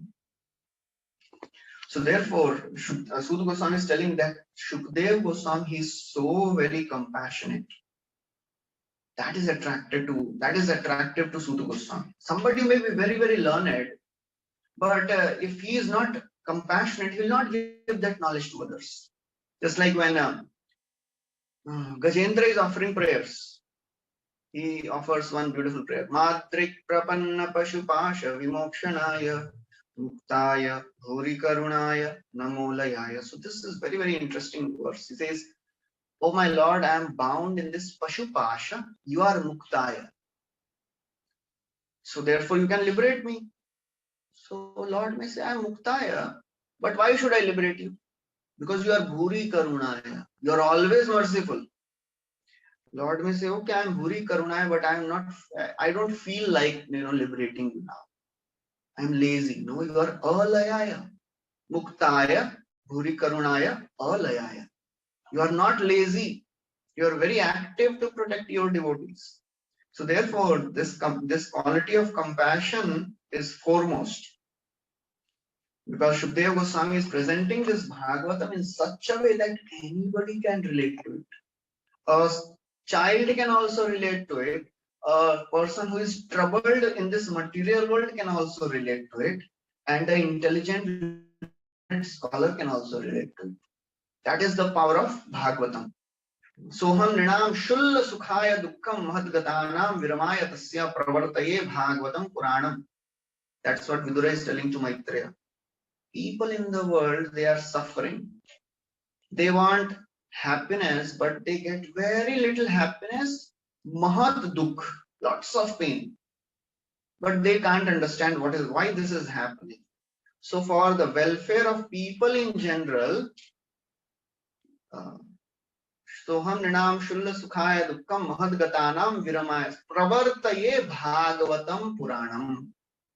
Therefore, Vyasadeva wrote this Bhagavatam. So Bhagavatam is for everyone. So therefore, Shukdev Goswami has presented Bhagavatam in such a way that it is relevant for devotees, it is relevant for materialists, it is relevant for scholars. Even if somebody says, "I am not a devotee, should I read Bhagavatam?" Read Bhagavatam. Akama, Sarvakam, anybody can get delivered. So Bhagavatam caters to everyone's need. It is not that only pure devotees can read Bhagavatam, others can't read. Anybody can read Bhagavatam. So that is how Shukdev Goswami has presented this Bhagavatam. So Prabhupada writes in the second paragraph. In the first paragraph, Prabhupada writes how Shukdev Goswami he has presented Bhagavatam, which is a natural commentary on Vedanta Sutra. It is the cream of all the literatures. And he has shown mercy to those who wants to cross this ocean of material existence. And then in the second paragraph, he elaborates on what is Tamo Andham. What is this Tamo Andham? Prabhupada writes. Somebody can read this paragraph?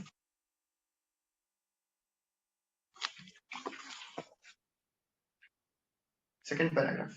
There is no point in arguing that the materialistic man can be no materialistic creature be he the great enough or an insignificant ant can be happy. Everyone tries to make a complete plan for happiness, but everyone is preferred by the laws of material.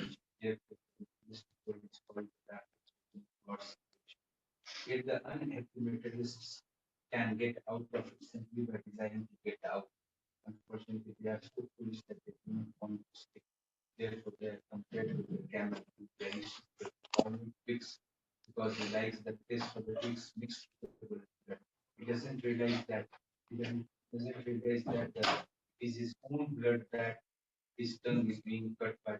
Similarly to the materialist, his own blood is as sweet as honey, and although he is always harassed by his own material creation, he doesn't wish to stay. Okay. So that's how Prabhupada is elaborating on what is tamo andha. People are so blind in this material world that they think they are enjoying, but they are actually suffering, like camel. So there was a video I saw how camel is eating thorns. He's enjoying. So therefore, all the materialists, they are working so very hard. But what are they doing? They are just enjoying their own blood. That's called tamo andha. And then Prabhupada in the next further lines he describes that all these are karmis. Out of many, many karmis, one thinks, is there a way out of it? Then he becomes a jnani. And then after getting mercy of the devotees of the Lord, he can become a devotee. So in the next paragraph, Prabhupada writes that Srimad Bhagvatam is one unrivaled commentary on Vedanta. Therefore, Shankaracharya intentionally did not touch it. He presented all the other scriptures. So this Mayavad, it is described again and again by Prabhupada. So what Shankaracharya did, he wanted to establish that you are God. So what he did, he divided all the scriptures into two levels: Paramarthik and Vyavaharik. Paramarthik means higher literatures. Vyavaharik means lower literatures. Which are Paramarthik, which are Vyavaharik? All the literatures which allow misinterpretation, they are Paramarthik. So all the Upanishads which can be easily misinterpreted, he told that they are Paramarthik. Who decided? He decided because he was the authority. So whatever he said, people had to agree. So that's how he commented on this Vedanta Sutra also, Shariraka Bhashya. But he didn't touch Bhagavatam because Bhagavatam was so straightforward that he could not misinterpret it. So that's what Prabhupada is writing here. Shankaracharya didn't even touch it. But by this torchlight of Bhagavatam, one can easily understand what is the Supreme Personality of Godhead.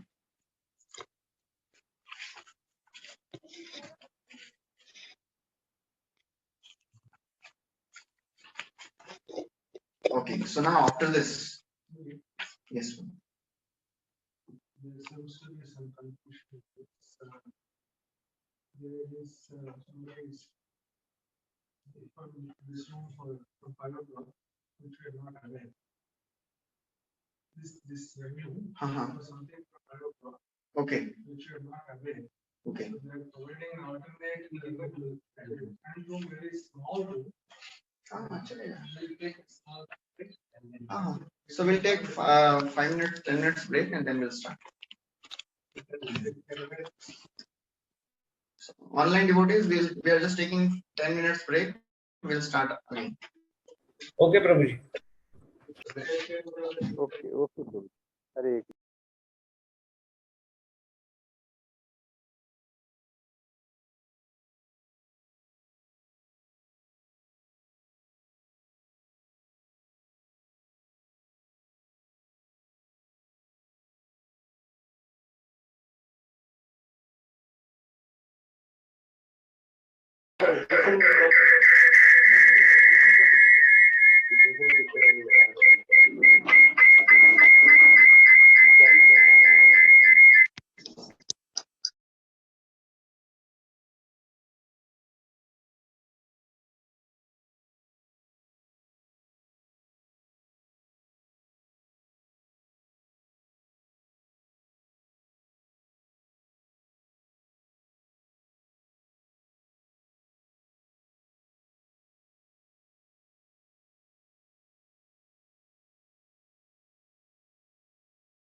Okay, so we are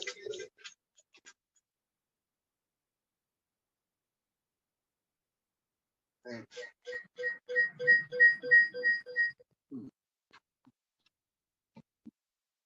So we are continuing from the text 4. So now Suta Goswami is offering the very famous prayers which we recite every day in the Bhagavatam class. Narayanam Namaskrityam Namaskrityam Narayana Naram Narottamam Devi Saraswatim Vyasam Devi Saraswati Tato Vyasam Jayamudiraye. Mudire.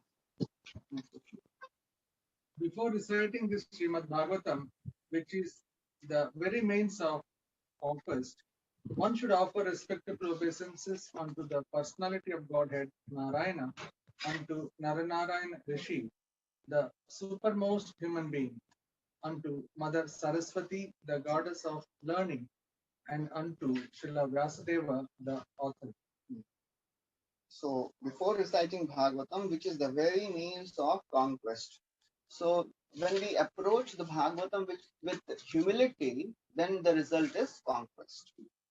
So that's how we should understand that we are already defeated by material nature. So many lifetimes we have been defeated. Parabhavasthavadabodha jato yavanna jigyasata atma tattvam. That's what Rishabh Dev is telling to his sons. Parabhava. We have been defeated many times. Abodha jata. We are born ignorant. Why? Na atma tattva jigyasa. We are not aware of atma tattva. So therefore, we have been defeated so many times. Now, if we want to conquer over, then we have to approach Bhagavatam in a mood of humility. So that is, then we will become Tato Jaya. Then we will become victorious. Tato Jaya Mudirai. So this Bhagavatam is the only means of conquering. We are defeated so many lifetimes, but now we want to conquer it. So therefore, we have to approach Bhagavatam in a very, very humble attitude. How this book will give conquest? By changing our consciousness. So that is what we are expecting by reading Bhagavatam, studying Bhagavatam, to change our consciousness. Otherwise, externals will remain the same. Still, we will be doing the same activities. But reading Bhagavatam will transform the way we think in our day-to-day life. How we should deal with the problems, how we should deal with the devotees, how we should deal with the material nature. So these dealings are described very refined, in a very refined way in Bhagavatam. So that is what will happen by reading Bhagavatam, so that we can ultimately become victorious. That's how we have to understand Tatte Anukampa Susamikshamano. We are always in that mood. Whatever is happening is for my welfare. It is extreme mercy of the Lord. So Prabhupada writes, all the Vedic literatures are meant for conquering the darkest region of material existence. We are struggling with this material nature for many lifetimes. His struggle for existence is perpetual, and it is not possible for him to get out of it by making plans. And that's what Prahlad Maharaj is telling to Hiranyakashipu. By your own effort, by effort of others, or by combined effort of both, you cannot come out of this material existence. Hitvatma patam grihamanda kupam. You have fallen in this material world. You cannot come out on its own, on your own effort. Just take shelter of the devotees of God. If he at all wants to conquer this perpetual struggle, he must re-establish his eternal relationship with the Lord by reading Bhagavatam. And then last few lines. Puranas are so divided that any class of men can take advantage of them and gradually regain their lost position and get out of the hard struggle. So that is how Puranas are written. Srila Shuta Goswami shows the way of chanting the Puranas. Okay, so now again they continue. So after reciting all these prayers, Shuta Goswami, he glorifies the hearers. So that is a reciprocation which happens between the audience and the speaker. Audience glorifies the speaker and speaker glorifies the audience. Kya question? What a wonderful question you have asked. Munaya sadhu prishtoham. Munaya sadhu pushtoham. Bhavati loka mangalam. Samprashno. Yatpita krishna samprashno. Prasidati. Yunatma prasidati. O sages, I have been justly questioned by you. Your questions are worthy because they relate to Lord Krishna and so are relevant to the world's welfare. Only questions of this sort are capable of completely satisfying the self. So such glorification of the questions come many times in Bhagavatam. Anyone remembers anywhere else such glorification is coming? Somebody is glorifying the question. Anybody remembers the verse? So Varyan eshate prashna krito loka hitam nripa atmavit sammata pumsam shrota vyadishu yapara. Varyan is best question. Why? Krito loka hita. You are not asking for yourself, you are already liberated soul. Here also they are saying Bhavadbir loka mangalam. You are not asking for yourself, you are asking for welfare of people in general. That's how great devotees are. They ask not for themselves. They are already liberated. Arjuna is not getting bewildered because he is actually a conditioned soul. No, for the welfare of people in general. Parikshit Maharaj was put in that condition. Welfare of people in general. So let Bhagavatam be spoken. He asks question because Varyaneshate prashna krito loka hitam ripa. lokahit, atmavit sammatah, and shrotavya. They are worth, questions are worth hearing. Shukdev Goswami says anybody will get liberated just by hearing your questions.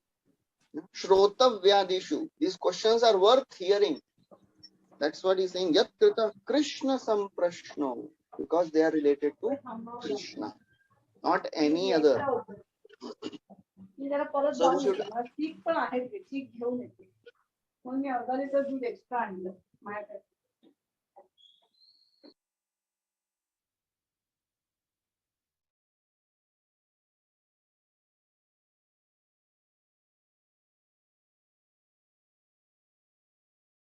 प्रभु जी आवाज नहीं आ रही, हरि बोल।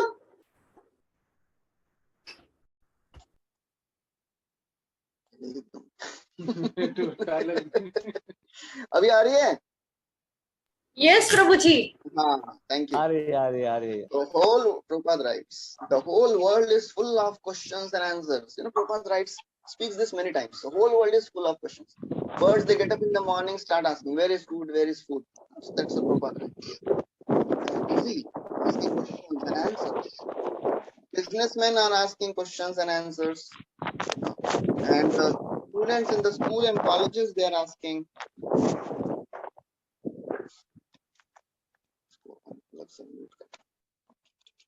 I muted all, so वहाँ पे इधर ये भी mute हो गया. So politicians and press representatives, they are all busy with questions and answers. Although they go on making such questions and answers, they are not at all satisfied. One time, Gauranga was telling that he was giving a class in IIT and he was speaking Janmashtami class. So he spoke how, you know, Kamsa, he heard Akashvani and the eighth son will kill. So he kept Devaki and Yashoda, Devaki and Vasudev in prison. So after the class, a boy comes and says, Prabhuji, उसको इतना नहीं मालूम था क्या? 8 child will kill him. तो एक साथ क्यों रखा? अलग-अलग रख देता ना. So Gauranga said, अरे वो IIT नहीं गया था, उसका चमकाने.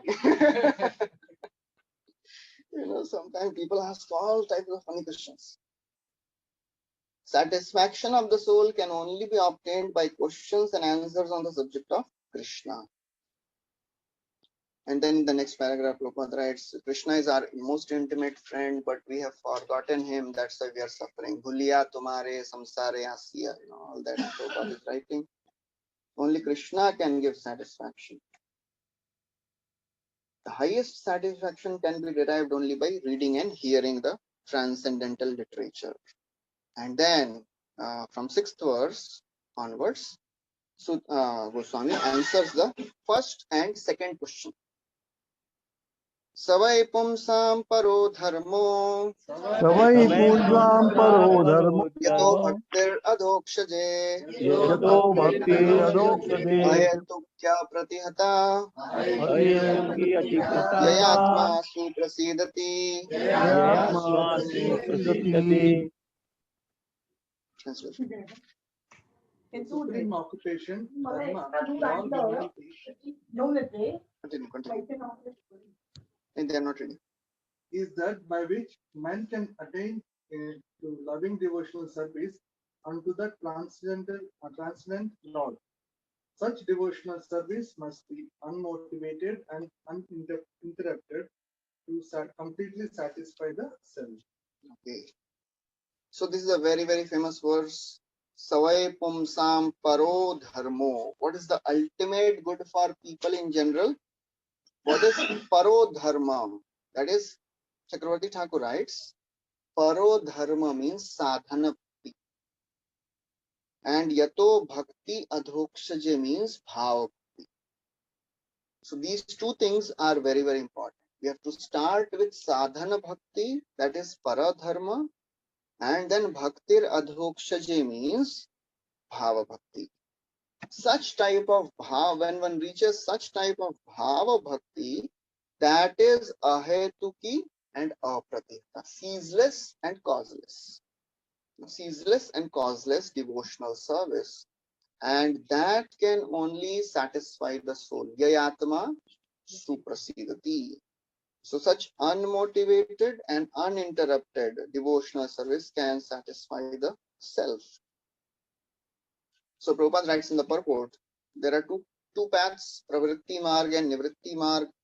The Pravritti Marg is inferior, Nivritti Marg is higher, path of renunciation.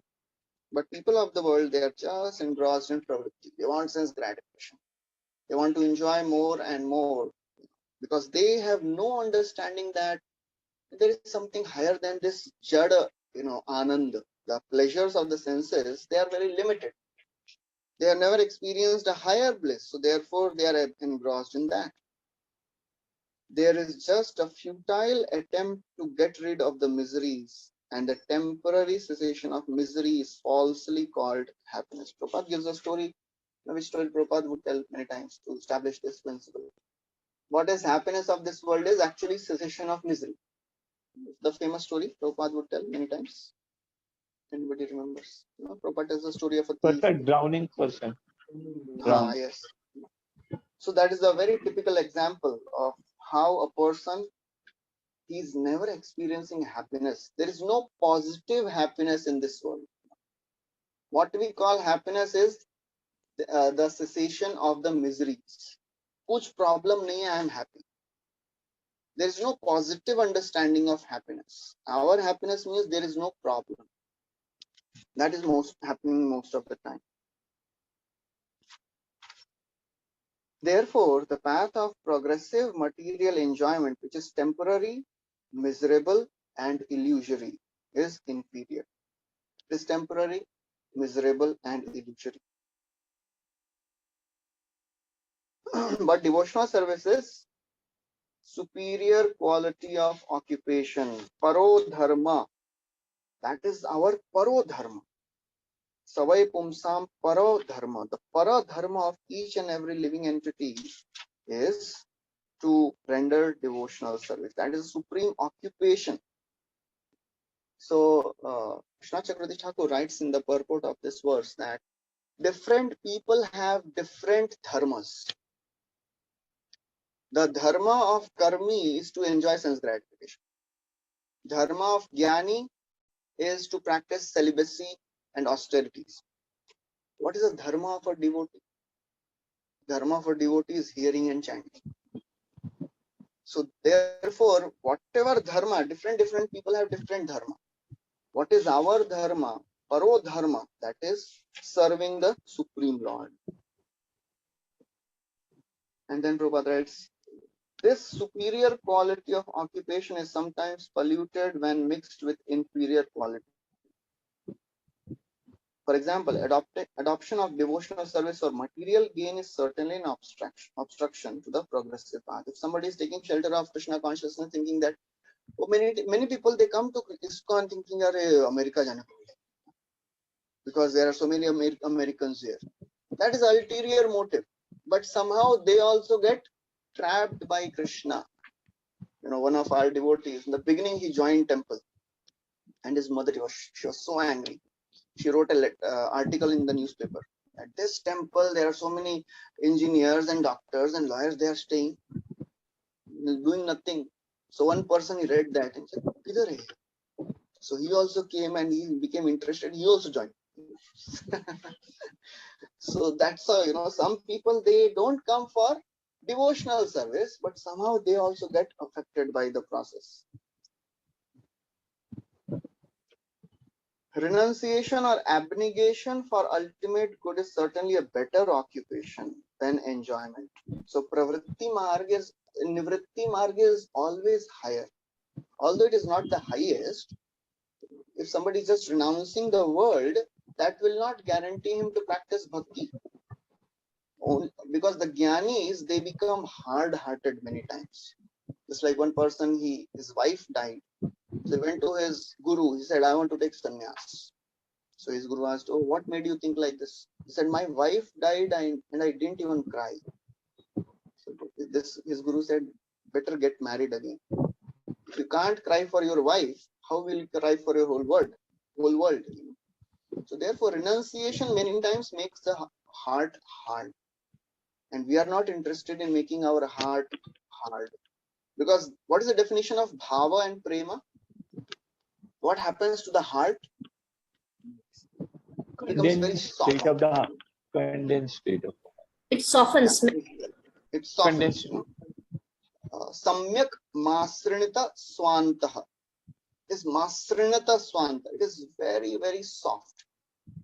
So we are interested in making our heart soft. But just the renunciation, many times it makes the heart hard. At least it is better than sense gratification. Because ultimately he can come to Krishna consciousness. That's what Prabhupada writes. Renunciation is better. Because sense gratification only aggravates disease and increases the duration. The devotional service to the Lord must be pure in quality, that is without the least desire for material enjoyment. That is ahetuki. Ahetuki means without any other motives. And this can be performed anywhere. That's the definition of anya uttama bhakti. Anya abhilashita shunya. So bhakti is uninterrupted and bhakti is unrestricted. Anybody can do it. Ahed apratihata. Whoever you are, and there are many examples of devotees who are having so many disqualifications, but still they are practicing. What was the quality of a hunter? There is a dharma vyad, described in Mahabharata. He was a hunter. He was a great devotee of the Lord. Vyadhasya charanam dhruvasya chavayo vidya gajendrasya ka kubjaya kimunama rupa adhikam kim tat sudamno dhanam vamshasko vidurasya yadavapate ugrasya kim paurusham bhaktya tushyati kevalam nacha gunai bhakti priyo madhava. So Dharma Vyad, what was his quality? What was the age of Dhruva? What was the knowledge of Gajendra? He was an animal. What was the wealth of Sudama? What was the prowess of Ugrasena? What was the beauty of Kubja? So Krishna is not pleased by any external things. So nothing can stop one from practicing bhakti. Only we should have a desire to practice. That's what Rupa Goswami tells in Bhakti Rasamrita Sindhu. What is the qualification for practice bhakti? He tells, yeah, that is one thing which he tells that in this Padyavali. In Nectar of Devotion, he tells only qualification for bhakti is we should have attraction for bhakti.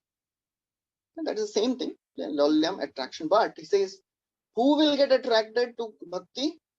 Nri matrasya adhikari. You have to be in a human body. That's it. Any human can get attracted. So that is why bhakti is apratihata. And what to speak of humans? We have seen even animals getting attracted. So in our temple, Radha Gopinath temple, long back there was one cat. We have a small Lakshmi Narayan temple also in the campus. So every day the cat would come at time of Shringar Darshan at Lakshmi Narayan temple. Bahar pura darshan barabar time pe usko pata chalta tha. Every day he would be there. And for years. And then he died. So that's how even animals get attracted because of some past sukriti. So bhakti is unrestricted. Gajendra in the animal body. Because prak janma anusikshitam. The verse comes. Prak pichle janma mein sikha tha, wo yaad aaya hai. So he remembered all the prayers. So that is why bhakti is ahetuki and apratihata. You cannot say, I have this problem. There is no problem which can stop one from practicing bhakti. So only thing which is required is desire. So then in the last paragraph, Prabhupada writes about dharma. What is dharma? Dharma means that it sustains one's existence. And that is devotional service to the Supreme Lord. Okay, next verse. He glorifies devotional service all the more.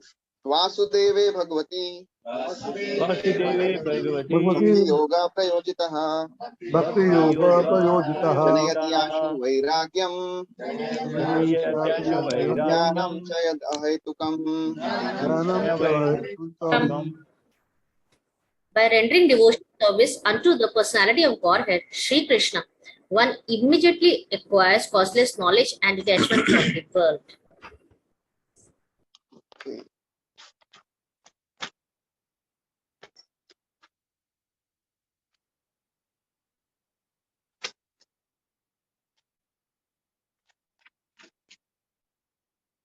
So Vasudeve Bhagavati, anybody who renders devotional service unto Lord Vasudeva, prayojitah, and applies it in his life, janayati, two things will take birth: vairagya and gyan. So gyan and vairagya has to come. If they are not coming, there is some problem in our practice of bhakti. If still after practicing for many years, if devotees tell, still I am attached to all the gross things, that means there is some problem. That is the anchor story of the anchor. Somewhere we are still holding on to our attachments. Otherwise it has to come. Vairagya has to come. We all remember, what all we have given up. Any of you would like to tell?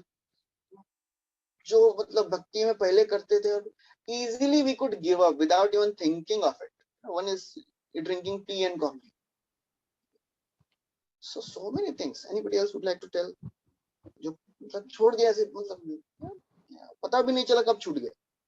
Cricket match देखने का. Sorry? Cricket match देखना. Cricket match देखना. अभी भी रहे वो बहुत duties का रहता है अभी भी. Movies, yes, go to movies. वो छूट गया अपने आप. Going to parties and so many places, hill station and all that. वो छूट गया अपने आप. So that's how vairagya has come automatically. Janayati ashu vairagya. And this jnana, this is a very interesting word. What is this jnana which is talked about here? What are we doing? And what is this jnana which is, what is this impersonal jnana and what is this jnana? Because, here we have Shuddha Goswami is telling jnana also develops. So the jnanis ka jnana और ये ज्ञान में क्या अंतर?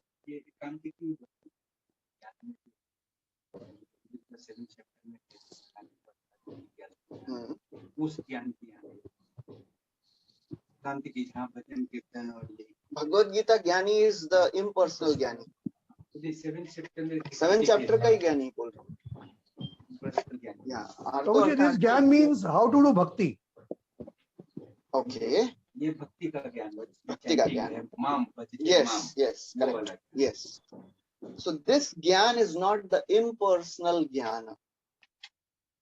So this is not the Mayavad knowledge. Impersonalism is not the Mayavad which we think.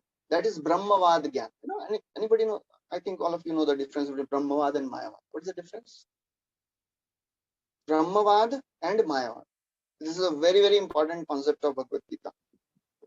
What is Brahmavad and what is Mayavad? Brahmavad is considering the Lord as impersonal and merging into impersonal. And Mayavad, we become God. Like, so Brahmavadis, they don't reject the form of the Lord, but they are attached to the impersonal aspect of the Lord. So they never deride the form of the Lord. They never say Lord does not have a form. They accept that Lord has a form, but they are more attached to the impersonal. So in Bhagavad Gita, in 9th chapter, when Krishna says Avajananti Mama Mudha, he is talking about Mayavadis. In 12th chapter, when Krishna says Klesho Adhikataras Tesham Avyakta Asakta Chetasam, he is talking about Brahmavadis. Okay. Because these Brahmavadis, their path is troublesome. They are on the right path. Therefore, Krishna says, Avyakta hi gatir dukkham dehavadbhiravapyate. What is that next verse? He says, at the end they achieve me. Te prapnuvanti ये mam तू eva sarvabhuta ये तू कर्माणि hite. सर्वाणि Ye tu sarvani karmani maisine. सज्जनेषु मत्परा अनन्येनैव योगेन मां ध्यायन्त उपासते. Okay, yes, yeah. It goes on like that. Yes. Next verse is that. Yes. So in that he says they ultimately attain me. Brahmavadis, they attain Brahman. What is the destination of Mayavadis? Mayavadis. Mayavadis also attain Brahman. Mayavadis. They go to hell. They go to hell. They go to hell. We should be very clear. Mayavadi, Krishna, Aparadhi. There should be no confusion in that. Mayavadis, straight away, it is described. What is that verse? Yasta Shuta Hat Bhagai Nibhirat Sara. There is a verse in Bhagavatam where Brahmaji is telling they go to hell. So therefore, because they are offenders at the lotus feet of Krishna, they go to hell. Brahmavadis, they go to Brahma. Mayavadis, they go to. So But it is a very, Prabhuji, very even difficult thing to say in public. But for our understanding, we should know that although they are very, very pure in their living, but their mentality is offensive. Because they are deriding, they are negating the form of the Lord. So therefore, they will not get higher destinations. Okay. Yes, but Mataji, you have a Prabhuji, question? yeah, Prabhuji, but the asuras also, a lot of the asuras killed by Krishna Yeah, go to so Brahma. Yes. they go to Brahman. That's why it is. We should understand that they are better than Mayavadis. That in the eyes of Krishna. So so Okay. even demons who are killed by Krishna, they attain liberation. They attain Brahman, and not all demons attain Brahman. Gopya kamad bhayad kamso deshya shaidya devan ripa sambandhad vishnaya snehad yuyam bhaktya vayam.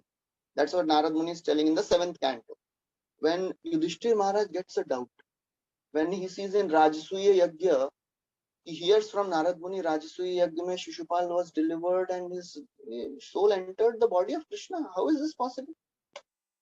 Then Narad Muni told us that yes, the demons, they are killed because demons, they are completely conscious of Krishna. Vena, he was also a demon. He didn't attain Brahman because he was not thinking about Krishna much. So it requires lots of absorption, even as a demon. It is described about Kamsa. Asina samvisham tishtam bhunjana paryatam mahim chintayano rishikesham apashyat tanmayam. While eating, while sleeping, while moving around, while seeing his face in the reflection in the mirror, everywhere he was seeing Krishna. Tanmay, he became Krishna conscious, but in a wrong way, in an unfavorable way. That's why all demons, they don't enter Brahman. Because they are killed by Krishna. That is the mercy of the Lord. But otherwise, all the Mayavadis, they enter hell. For our understanding, we should be aware of. Brahmavadis, why when they know the personal form of the Lord, when somebody knows the personal form of the Lord, should get attracted. So why they don't? Everyone has their different, attachments. That's what 3rd canto Kapil Dev tells. After this, when Devahuti asks about Bhakti and yogis and jnanis, so Kapil Dev describes how Ashtanga yogi meditates on the form of the Lord who is there in the heart. And wo description hai na, right from the lotus feet to the face, Sanchintayed Bhagavatas Charanar Vindam se leke Hasam Hare Ravanata Akhila Loka Tibra. After this, he says, Dhyanayanam prahasitam bahuladarushta bhasarunaय tatanmudvijapunda pankti dhyaye sudeha kuhare vasitasya vishnu bhaktyardayar patamanana pratagratich. Then he meditates on the laughter of the Lord. Then he says, I'm not remembering the next verse. He says, the devotee, this yogi, it's a very interesting. Shanakair Vyumti says gradually he takes his mind away from the lotus feet of the Lord. Shanakair.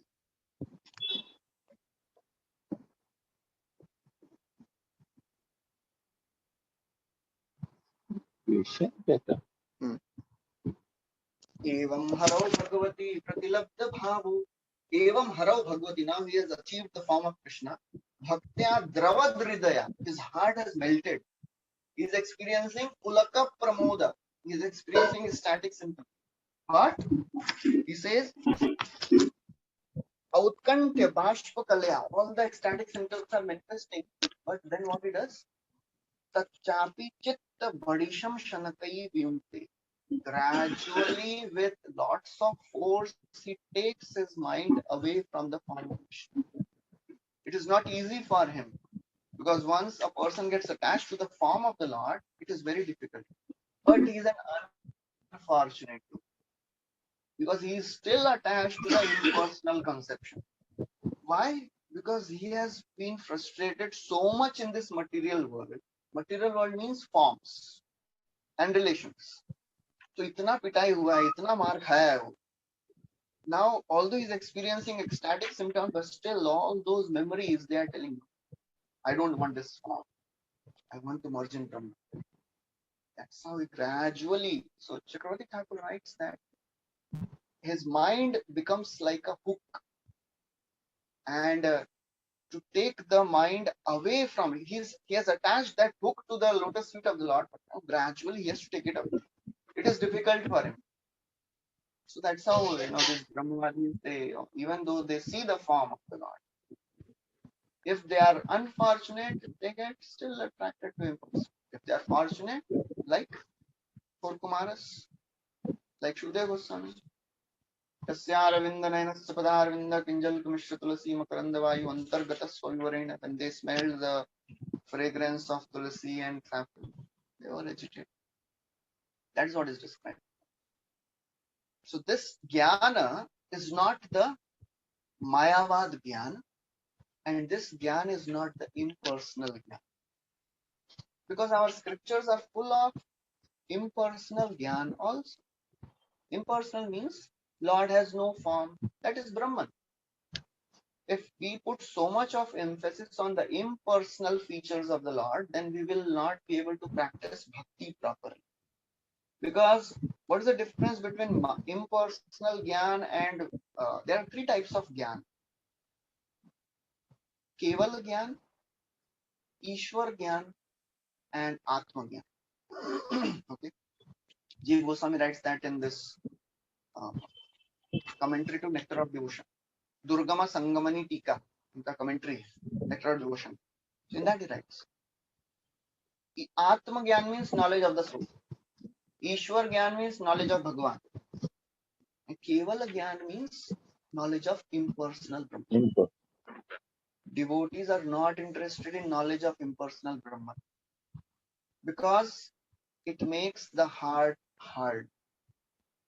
There is no service. Seva kiska karenge Brahman? Therefore, devotees are interested in Ishwara Gyan and Atma. And Atma Gyan also in the beginning stages. That's why first 6 chapters of Bhagavad Gita teaches about Atma Gyan. Middle 6 chapters teach about Ishwara Gyan. That's why in the 12th chapter, Arjuna clarifies which of the two Gyan is better. Anybody remembers the first verse? Tesham satata yuktaye bhakta swam pariyupashate ye chapyaksharam abhyaktam tesham ke yoga vidna. Who is better? So पहले तो Krishna, 6 chapter में आपने आत्मज्ञान बताया. This is what Chakravarti Thakur says. So writes in a different way. 6 chapter में आत्मज्ञान बताया, बाकी 6 चैप्टर में ईश्वर ज्ञान बताया. Which is better? He wanted to make his position, little assured. मैं तो भक्ति कर रहा हूँ, मेरा ठीक है. So what did Krishna reply? that Ishwar Gyan is better because it's very difficult to meditate upon the formless, and so that's why he said that Ishwar Gyan is better. So that's what Krishna reassures, that this Ishwara Gyan is better. It is easier to perform. So that's why this Jnana is not impersonal Jnana. This is knowledge of bhakti which we are cultivating. If somebody says Lord is unlimited, then what is the need to understand the Lord? Somebody asked Prabhupada, Swamiji, you have written in Bhagavad Gita and Bhagavatam that you cannot understand God by your intelligence. Why have you written all these books? I said, so that you can understand that you can't understand. That's why I have written these books. So we should have some understanding of Krishna's supremacy. So that is the jnana which automatically develops in a devotee. He doesn't have to endeavor. Even a child in Krishna consciousness can, teach nice philosophy. So he knows better. Janayatyashu vairakyam. So Prabhupada writes, generally it is said that bhakti cult is meant for less intelligent Shudras, Vaishyas, but that is not the actual fact. Bhakti is the topmost of all the transcendental activities and therefore it is simultaneously sublime and easy. It is sublime for the pure devotees who are serious about getting in contact with the Supreme, and it is easy for the neophytes who are just on the threshold of the house. Wonderful statement. It is sublime for pure and easy for the neophytes. Nirmatsaranam satam, pure devotees can actually relish, but for sadhakas, it is simple. Although it is the simplest of the three paths, still that most difficult for us. Karma, jnana, yoga and bhakti. Out of these three, bhakti is the simplest. But still it is the most difficult. So therefore it is not so easy. It is easiest of the three. But it's still not easy for us. Okay, time hai. Okay. So then Prabhupada in the next paragraph describes the principle of knowledge and detachment are two important factors. The whole spiritual process leads to perfect knowledge of everything material and spiritual. And the results of such perfect knowledge are that one becomes detached from material affection and attached to spiritual activities. Bhakti paresha anubhavo virakti anyatra chaisha trika ekakalah. Just like when we eat, three things happen. Prapadyamanasya ythashnata tushti, pushti, shuttapayama. Nourishment, satisfaction, and hunger decrease. Similarly, when we eat, when we practice bhakti, three things happen. Bhakti, paraisha anubhava, and virakti. We'll experience Krishna, we'll develop devotional sentiments for Krishna, and we will develop detachment from the material world. So therefore, it has to happen. Detachment has to happen. Becoming detached from material things does not mean becoming inert. That's what people think. Oh, detachment means nothing to do. No, detachment means we are detached from material world, but we are attached to Krishna. There are four categories: Sahajiyas, Karmis, Mayavadis, and devotees. So in terms of attachment to Krishna or detachment from Krishna, attachment to matter and detachment from matter. So what are the four categories fit have? What are the qualities? Who are Sahajiyas in terms of this? Attachment to matter, detachment from matter. Attachment to Krishna, detachment.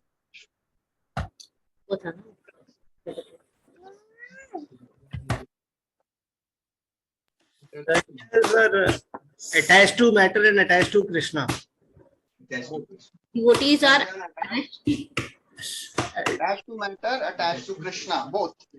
And devotees. And who are the materialists? Attached to material and detached to Krishna. Detached to Krishna. And who are the Mayavadis? Mayavadis are detached, both. Both. Both. And who are devotees? Attached and detached. So that's how our attachment and detachment is defined. So we are not like, who is better, Mayavadis or Sahajiyas?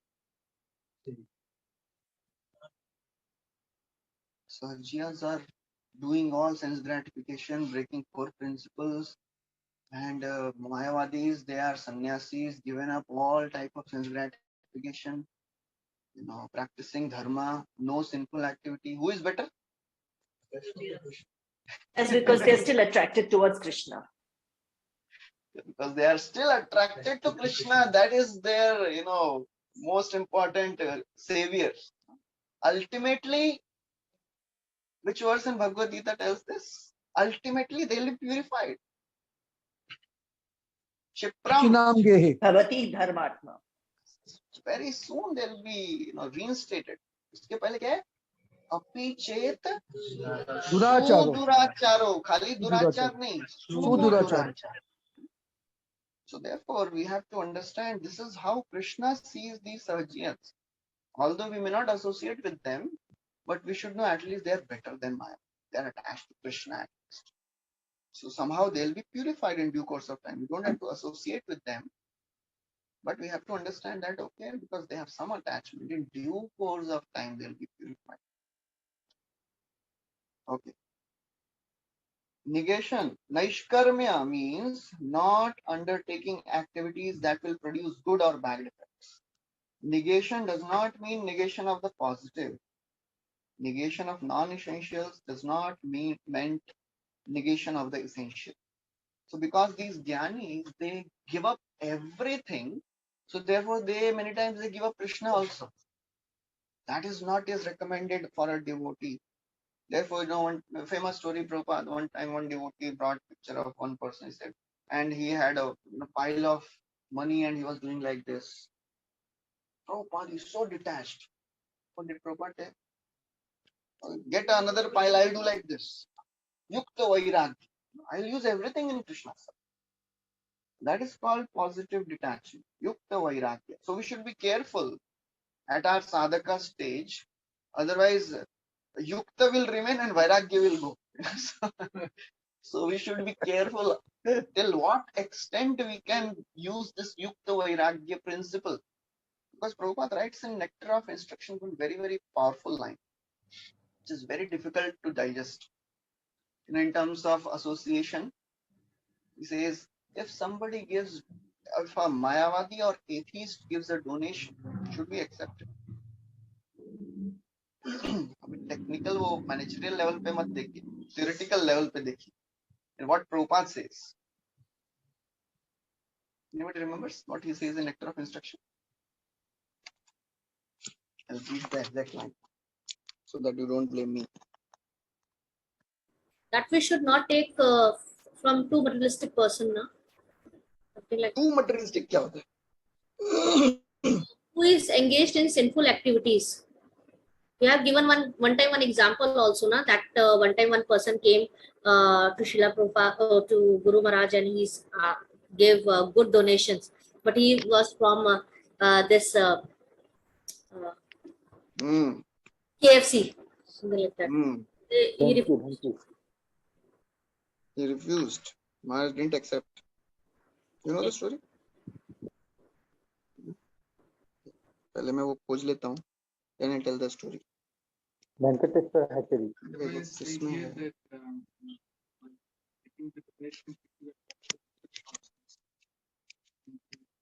Yeah, that is there. But Prabhupada is writing principles somewhere. I'm not able to find. Anyways, Prabhupada writes, on the principle, one should not accept donations from Mayavadis and atheists unless you are qualified to accept it. Yeah. So not everyone can accept. If you have that purity and power, you can accept. Otherwise, you'll be contaminated. That's the essence of that thing. And when this Pune temple construction was going on, this owner of the Venki's chicken, he came and he offered Gopal Krishna Maharaj, Maharaj, I'll sponsor this entire temple. This apna Katrajwala. Maharaj didn't take. So, because it is sinful money, although it will be used for temple, but still, Maharaj didn't take. So therefore, if we should be aware of our limitations, otherwise, the effects are always there. If we are not so powerful, we will get affected. So if we are using something directly for service of the deities, then can be done. But if one is really sinful, then we have to consult the authorities and whatever they decide. What I understood, Sunday is this Krishnan Prabhu. Yeah. He was giving a class and he asked, okay, what about the donation box? Yeah. So many people, different people come and contribute. And what happens to that? Correct. So for that, he was answering, saying that because these are all the Prana Pratishtha deities and under the shelter of Guru Parampara, so none of the devotees will get it. But at the same time, the devotees, if they take anything outside this boundary, then they get affected by it. So that's what the principle is said. So because they are giving here and they are getting purified and then getting used, so devotees don't get affected. Yes. So that is what is called as Vairagya, using everything in Krishna's service. That's what Prabhupada writes here. The detachment for material forms does not mean nullifying the positive form. So we should understand that we have to use material things in service of Krishna. We are not just into renunciation business. The Bhakti cult is meant for realization of the positive form. When the positive form is realized, negatives are automatically eliminated. Okay, so we'll take one more verse, or should we stop it? It's 5:07. Can we do next time? Okay. The long verse next. All the famous verses are coming here. Any questions?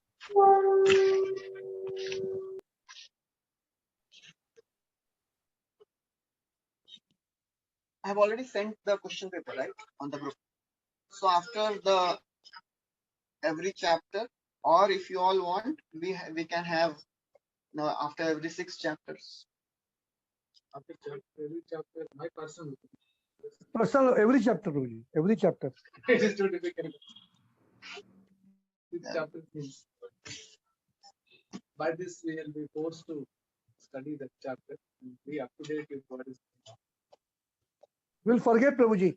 There are 6 chapters. One chapter is okay. हाँ, one chapter is okay.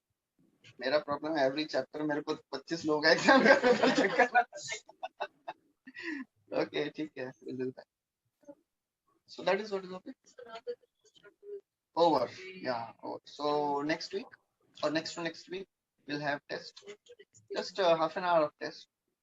Out of I think there are how many questions? Next week will be fully online. Rasim Chaturdashi. No, you all can write your answer papers and send me the pictures. Okay. That's what we are doing all the other online classes, online tests also. Or you can just send me the pics and give me the papers next time, whenever, so that वो extra addition नहीं होना चाहिए. I know आप लोग नहीं करेंगे, but still. Okay. That is the pattern we'll follow. Open week also is in that same file. 5 of the whatever numbers. First canto mein around 5 out of 9 and 250 words each. Total it becomes 2000. No? 5 into 250. Each verse, each slope, sorry, each question 250 words. Hardly one page. Nothing much. So, which file? Any of the 5. Open book assignments, the questions are given at the end of the file, which I have sent. Na? Not received any. आपको मैंने अरे भेजा ना. I'll send again on. It's there on the group. It is entitled Bhakti BVVP Student Handbook. Okay, Bhakti Vedant Vidyapeeth. So out of that, any 5. Any 5. 50 words. And at the end of the canto, we have to submit.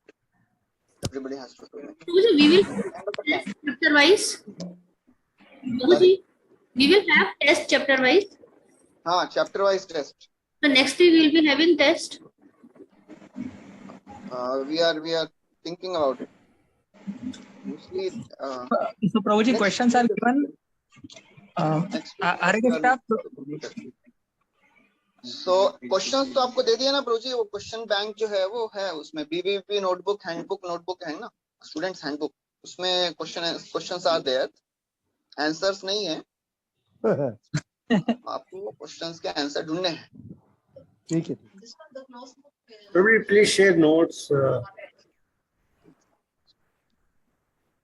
वो questions में से I'll ask 3-4 questions, that's all, simple. So Prabhuji, any 5 ना? Any 5 open book assignments हैं, close book के लिए आपको सब questions पढ़ने पड़ेंगे। Any particular shlokas which has to be memorized? हाँ, shlokas are also there in that handbook. अच्छा। तो ज्यादा श्लोका है तो हम लोग will consider that और reduce कर देंगे। I think how many are there? Only 4 in the first chapter. So एक तो आता ही है प्रायण अल्पायुष सभ्य, that everybody must be knowing. So rest 3. First 3 and 4. First, second, third, and Prayan Alpayusha Sabhya. हाँ जी. Okay. Yeah. Okay. हमारी qualification. Hare Krishna. So. वांछा कल्पतरुभ्यश्च कृपा पतितानां पावनेभ्यो पहले जल्दी खत्म कर और कुछ बोल देंगे इसके पहले कि और कुछ हो जाए। वांछा कल्प। Okay, thank you. Probably would you be asking fill in the blanks or something in this, or only just 1 or 2 line questions answers? क्या बोले? वांछा कल्पतरुभ्यश्च कृपा सिन्धु फिर से वांछा पतितानां पावनेभ्यो।